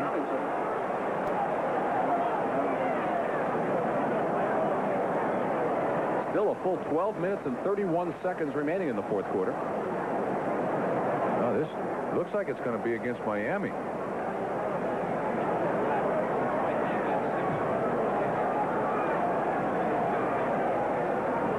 Miami's walking back like it's a penalty against the Dolphins.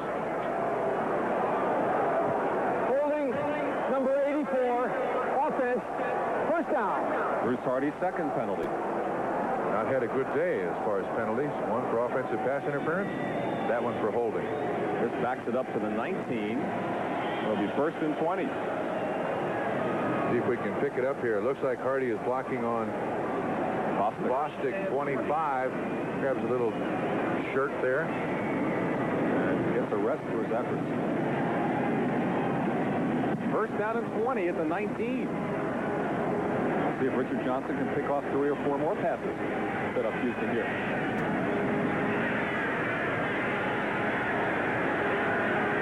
Dead on the ground. Davenport gets out across the 25.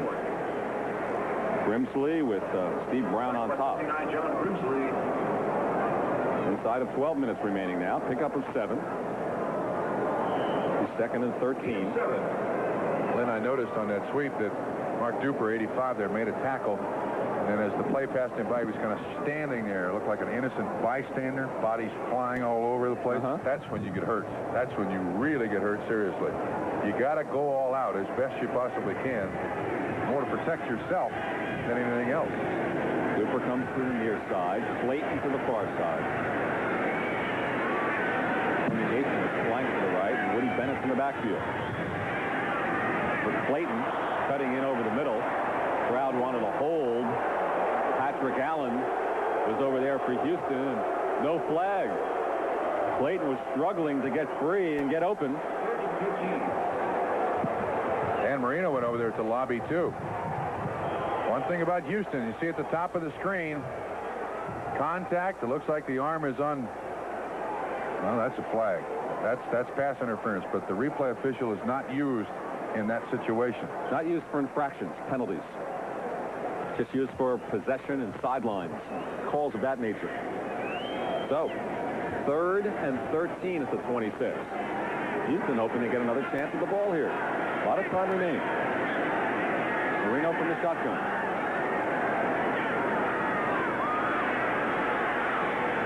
And nobody there. His arm was hit. Ray Childress was right there in his face, and it looked like somebody hit Marino's arm just as he threw that ball. Or it was tipped, one of the two.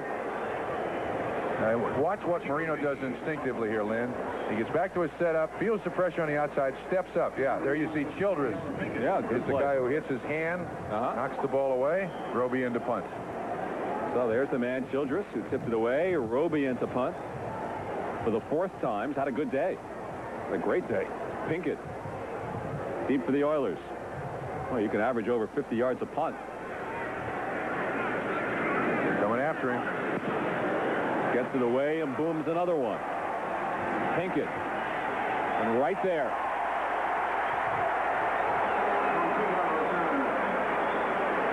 Renee Thompson was right there. Another good punt from Roby. Houston gets it back trailing 28-7. Dudley, defensive coordinator of the Dolphins, has to feel better about what's happened today. They've given up an average of 375 yards a game today. Allowed 226 thus far with 10 minutes and 58 seconds remaining.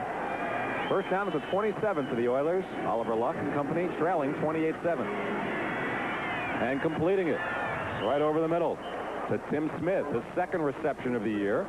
And Smith has a first down at the 40. 15-yard pickup. One another misleading statistic. You're talking about stats before. First downs today. Miami has 12. Houston has 13. Yeah, what does that mean? The scoreboard reads 28-7. All right. Warren Moon injured his thigh. Had to come back briefly when the breath was knocked out of Luck.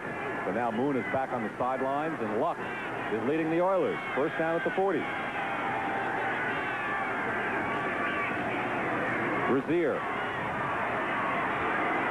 fights for more on a second effort out to the 46.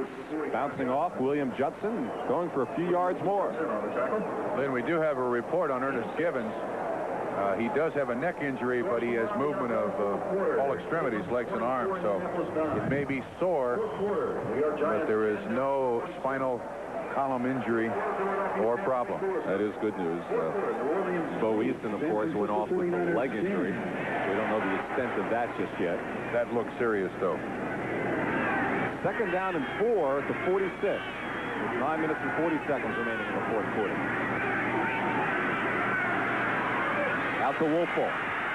First down at midfield. Out of bounds inside the 45. Good pickup for Butch Woolfolk with Bob Brudzinski covering. Dolphins haven't been in this situation very often in 1986.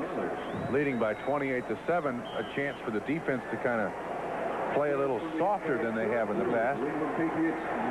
Giants with that 10-point lead. New England leads by 9. Good one going in the Silverdome. Tied in the fourth quarter with Cincinnati. Oh, New Orleans leading San Francisco by 10. Pittsburgh, the big lead over Green Bay. First down at the 47. Woolfolk. Maybe 2 at best. Andy Hendel in on the tackle.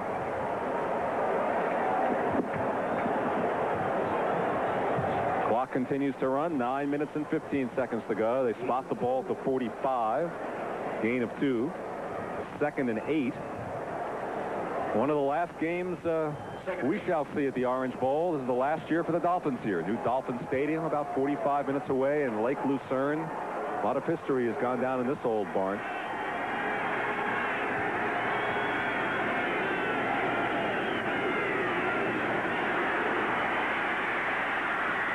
Throwing and completing to Mike Acue. And Acue all the way down close to the 15. His first reception of 1986. Second-year player from Hawaii. Mike Acue. A-K-I-U. Acue. Luck, L-U-C-K, did a great job. Had plenty of time. You see Acue go inside, and he goes back outside. Kind of loses Langford in coverage. Nice pickup by the Houston Oilers. As I mentioned earlier, Jerry Glanville has complimented this team. They never give up. They never say die.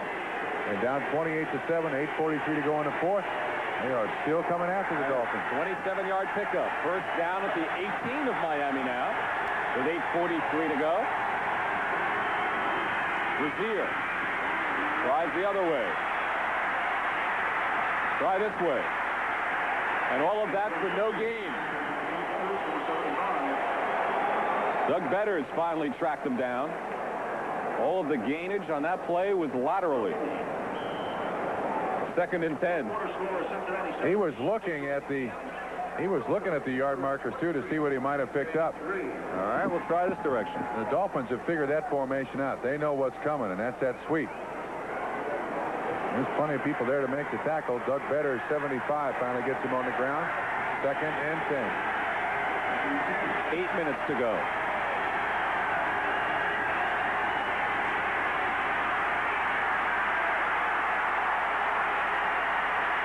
Good coverage, throws in the end zone, intercepted, and dropped, and picked up, and out of bounds. Glenn Blackwood intercepted it. The ball was dropped. Bud Brown picked it up, and they're out of luck on this series.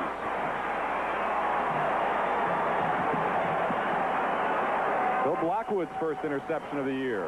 Blackwood had a heck of a thigh bruise, out almost 8 weeks with it.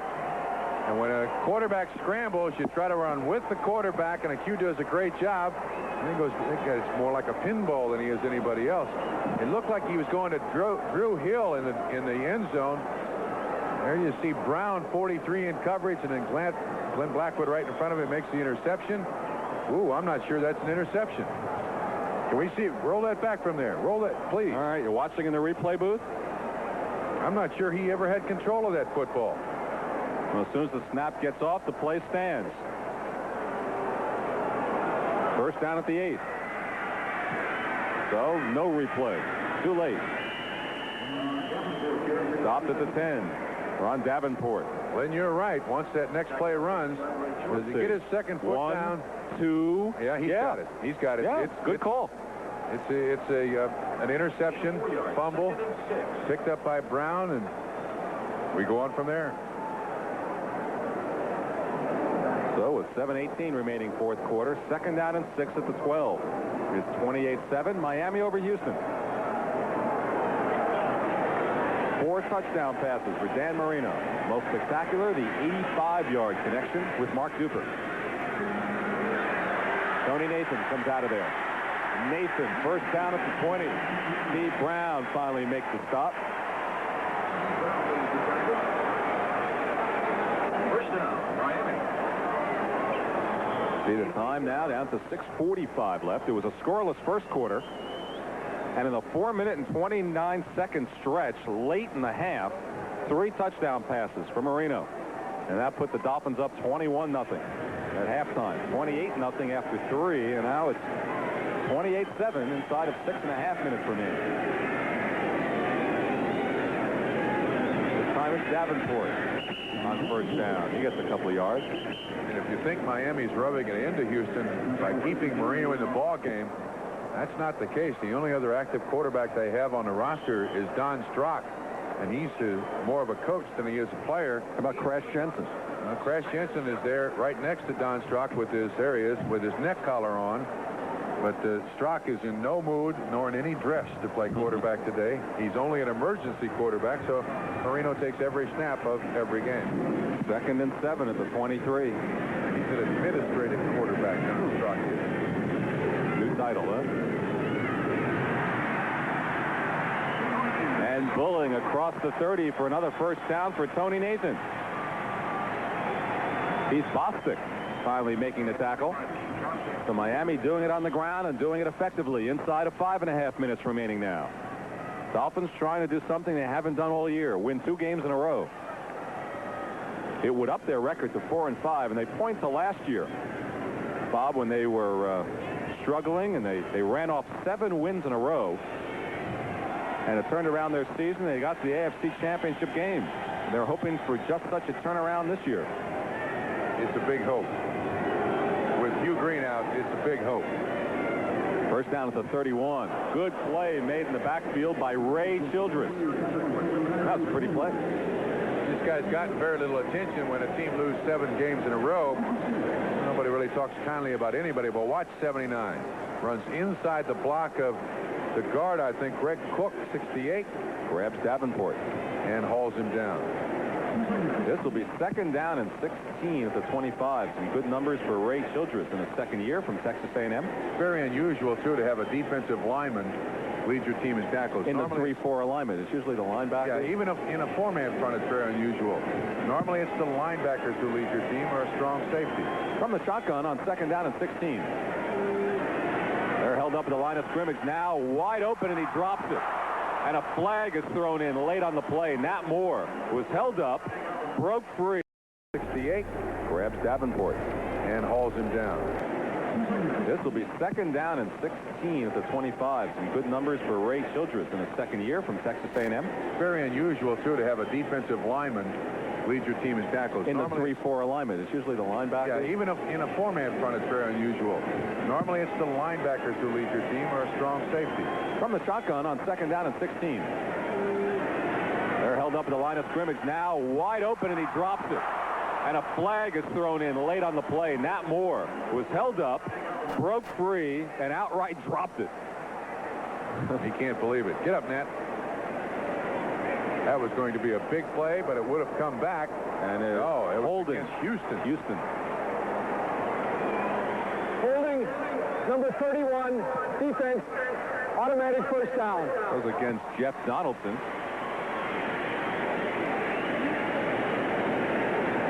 They called holding on 31.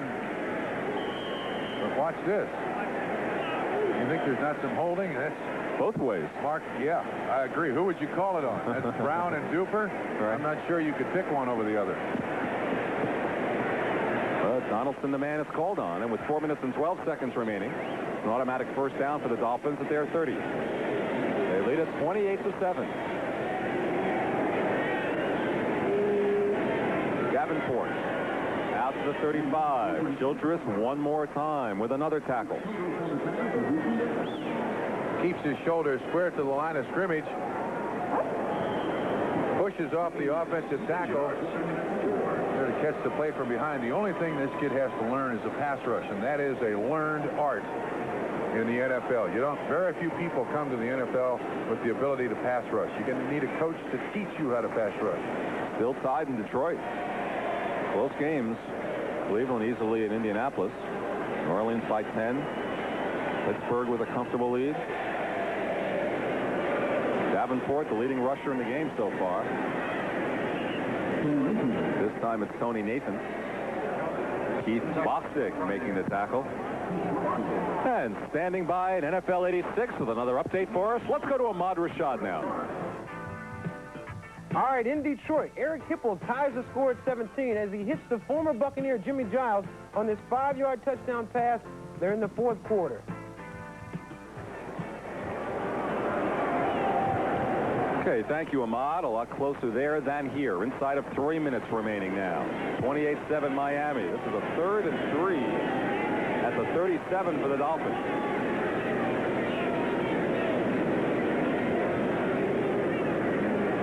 Marino. Clayton has it.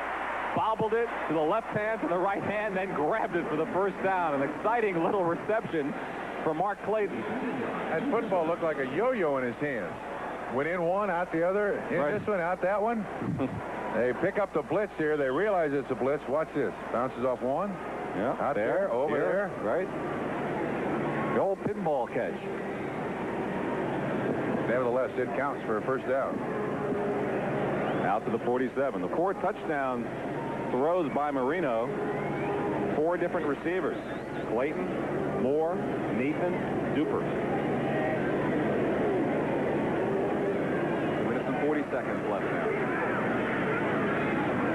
And Davenport bucks forward for maybe a yard. So what can Houston take with them from this game, assuming they're going to lose their 8th straight? Next week, Houston Oilers have to host Cincinnati, another good offensive team. Glenn, frankly, very little. I'm a little disappointed in their offense. They couldn't throw the ball to the wide receivers when they needed to. And everybody's been able to gain a lot of yards against the Miami defense, and Houston's not been able to do it. It's been a tough season for the Houston Oilers, and every week Jerry Glanville says, we don't know how good we are, because the only way you know is when you've got a win. And people wonder about Jerry Glanville. Is he in trouble? Whereas in the first year of a 5-year contract. It's the 2-minute warning. Miami leads Houston 28-7. Dempsey will try to do the impossible. Miami on the strength of 4 Dan Marino touchdown passes. We have 2 minutes to go in the fourth quarter. The Dolphins lead the Oilers 28-7. Len Berman with Bob Trumpy. And they start cheering young, Miami. And a lot to cheer about today. Their defense has only given up 7 points, which is the least they have given up all year long. So the defense has performed. You know, NFL rules require that we present away games starting with the opening kickoff, the stations and the team's home area. So viewers in Kansas City will be leaving this game in a few minutes for a telecast involving your home team. However, we'll continue to bring you reports on this game to keep you up to date. I guess if you're watching in Kansas City, sorry to see you leave, but if you wake up in the morning and see that Houston won this game, I think you'll have a scoop. Well, 92 yards, first half for the Oilers. Better second half for them, but the biggest play of all for Miami, 85 of that 142, was the touchdown to Duper. This is a 2nd and 9 for the Dolphins at their 48.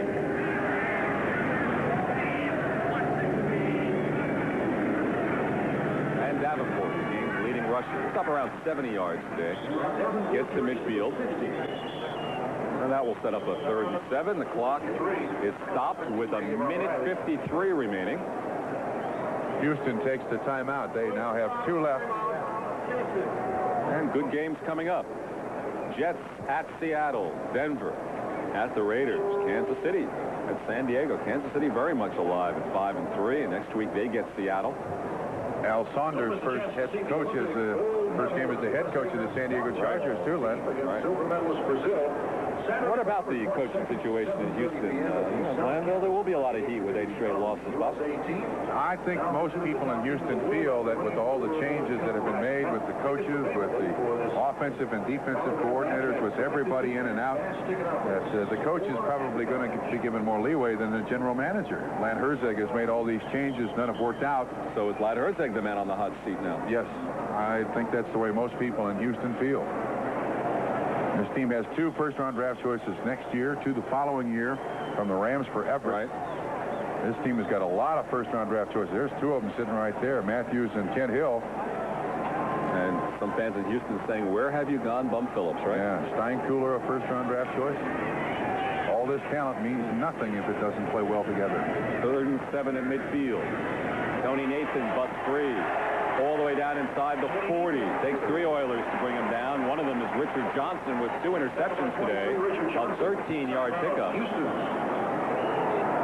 And another timeout taken. And we'll take a timeout as well. We'll be right back. Unbelievable numbers. 5 of 8. 6 of, wow, just unbelievable. On a first down from the 38. Davenport carries, keeps it on the ground. You know, we talked going into the game about the interceptions and the turnovers. They had the worst giveaway-takeaway ratio Houston did in the league, and all the penalties. Well, it wasn't the penalties that killed them. They did have 2 interceptions, but it wasn't the penalties or the turnovers today. No, I think it was just too much Dan Marino. This Miami Dolphin team obviously over its problems. And this is one of the few games this season that the Oilers have just flat been blown out. And 21 points in about 5 minutes can change your mind, especially going in at halftime. And Houston never recovered. Next week they go into Cincinnati. Right. And next week Miami has Cleveland in a primetime game on Monday night at Cleveland Municipal Stadium. Right. Well, it's 4 and 5, which is what Miami will be now. Are they out of it? Are they still alive? How do you view Miami Dolphin chances? Realistically, I think they're very remote because of all the winning that Seattle and Denver has done. And with the Jets in New England, there's that 5th team, and that's got to come from the AFC Central. And there's our Budweiser player of the game, Dan Marino, with 4 touchdown passes. All right, time for our MVP award. It is Marino, sponsored by Budweiser. His 4 touchdown passes. Budweiser will make a contribution to the United Way on behalf of all the MVPs selected in today's games around the National Football League. Davenport again. He fumbled. And Houston has it back. So with 90 seconds remaining, trailing by 21 points, the fumble gives Oliver Luck another chance. Davenport dropped it. From behind the offense, it looks like somebody gets their hands in there and strips it away. That's Lyles. That's Lyles that strips the ball away. You can see it's loose in there. Looks like Avon Riley. Yeah.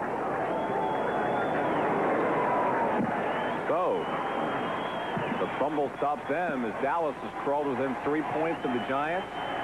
New England, 25, odd number, isn't it? 25-10 over Atlanta, still tied in Detroit. And from those remaining to the Miami Dolphins offense for a job well done. Tampa Bay will keep Buffalo's road losing streak intact. First down at the 30, with 1:30 remaining. Going for a Q. Not this time. Renee Thompson covering. 1:24 remaining now. Q had his big reception earlier. Kid from Hawaii. And Marino to be happy with what he's accomplished today. 11 of 25 for 210 yards, the 4 touchdowns, 2 interceptions. One was a marvelous play by Richard Johnson. Flying catch. Johnson got them both, didn't he? Yes, he did. 2nd and 10 at the 30. It is 28-7 Miami with 1:20 remaining. This is Drew Hill. Oh, get out of bounds. Gets the first down, but that's not going to help them. An 11-yard pickup. Houston is out of timeouts. 68 seconds to go. You sacrifice inches to save seconds in the final stages of a football game, whether you're in a close one or trailing 28-7, Lynn. And that's Tim Smith. But again, stays in bounds and no timeout. So with 50 seconds to go, they'll rush up. 26-yard completion. And they'll march it down along sidelines as they've approached the 34-yard line now. Out to the side. First catch for Jamie Williams. He doesn't get out of bounds either. 30 seconds to go. No receiver has gotten out of bounds. Well, this is a tonic for that thing late in the first half when it would never end. This is the answer to the 20-second timeout we were advocating. No timeouts left. Just make them play. Fast break offense. 18 seconds to go.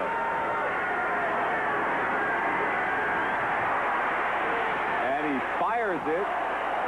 And I haven't seen the official signal yet. I assume it goes an incomplete pass with 10 seconds to go. Doug Better is supplying the pressure, so that does stop the clock. They only need 21 points to tie in 10 seconds. What do you think?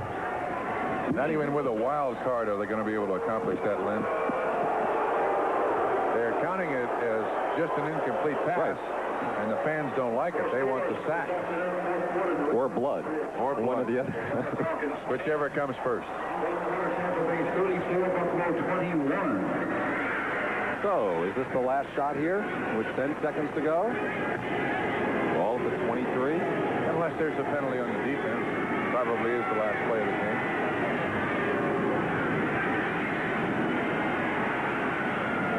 Well, guess again. 5 seconds to go.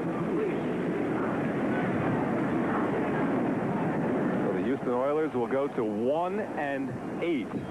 8 straight losses. The Dolphins go to 4-5 for the first time this year, winning 2 games in a row. And second half of our doubleheader. Some good games. Jets at Seattle, Denver at Raiders, Kansas City at San Diego. Stay with us right here on NBC Sports. Warren Moon, the thigh bump earlier, took him out of the game. Marino really took him out of the game is what really did it in the first half. 3 quick touchdown strikes.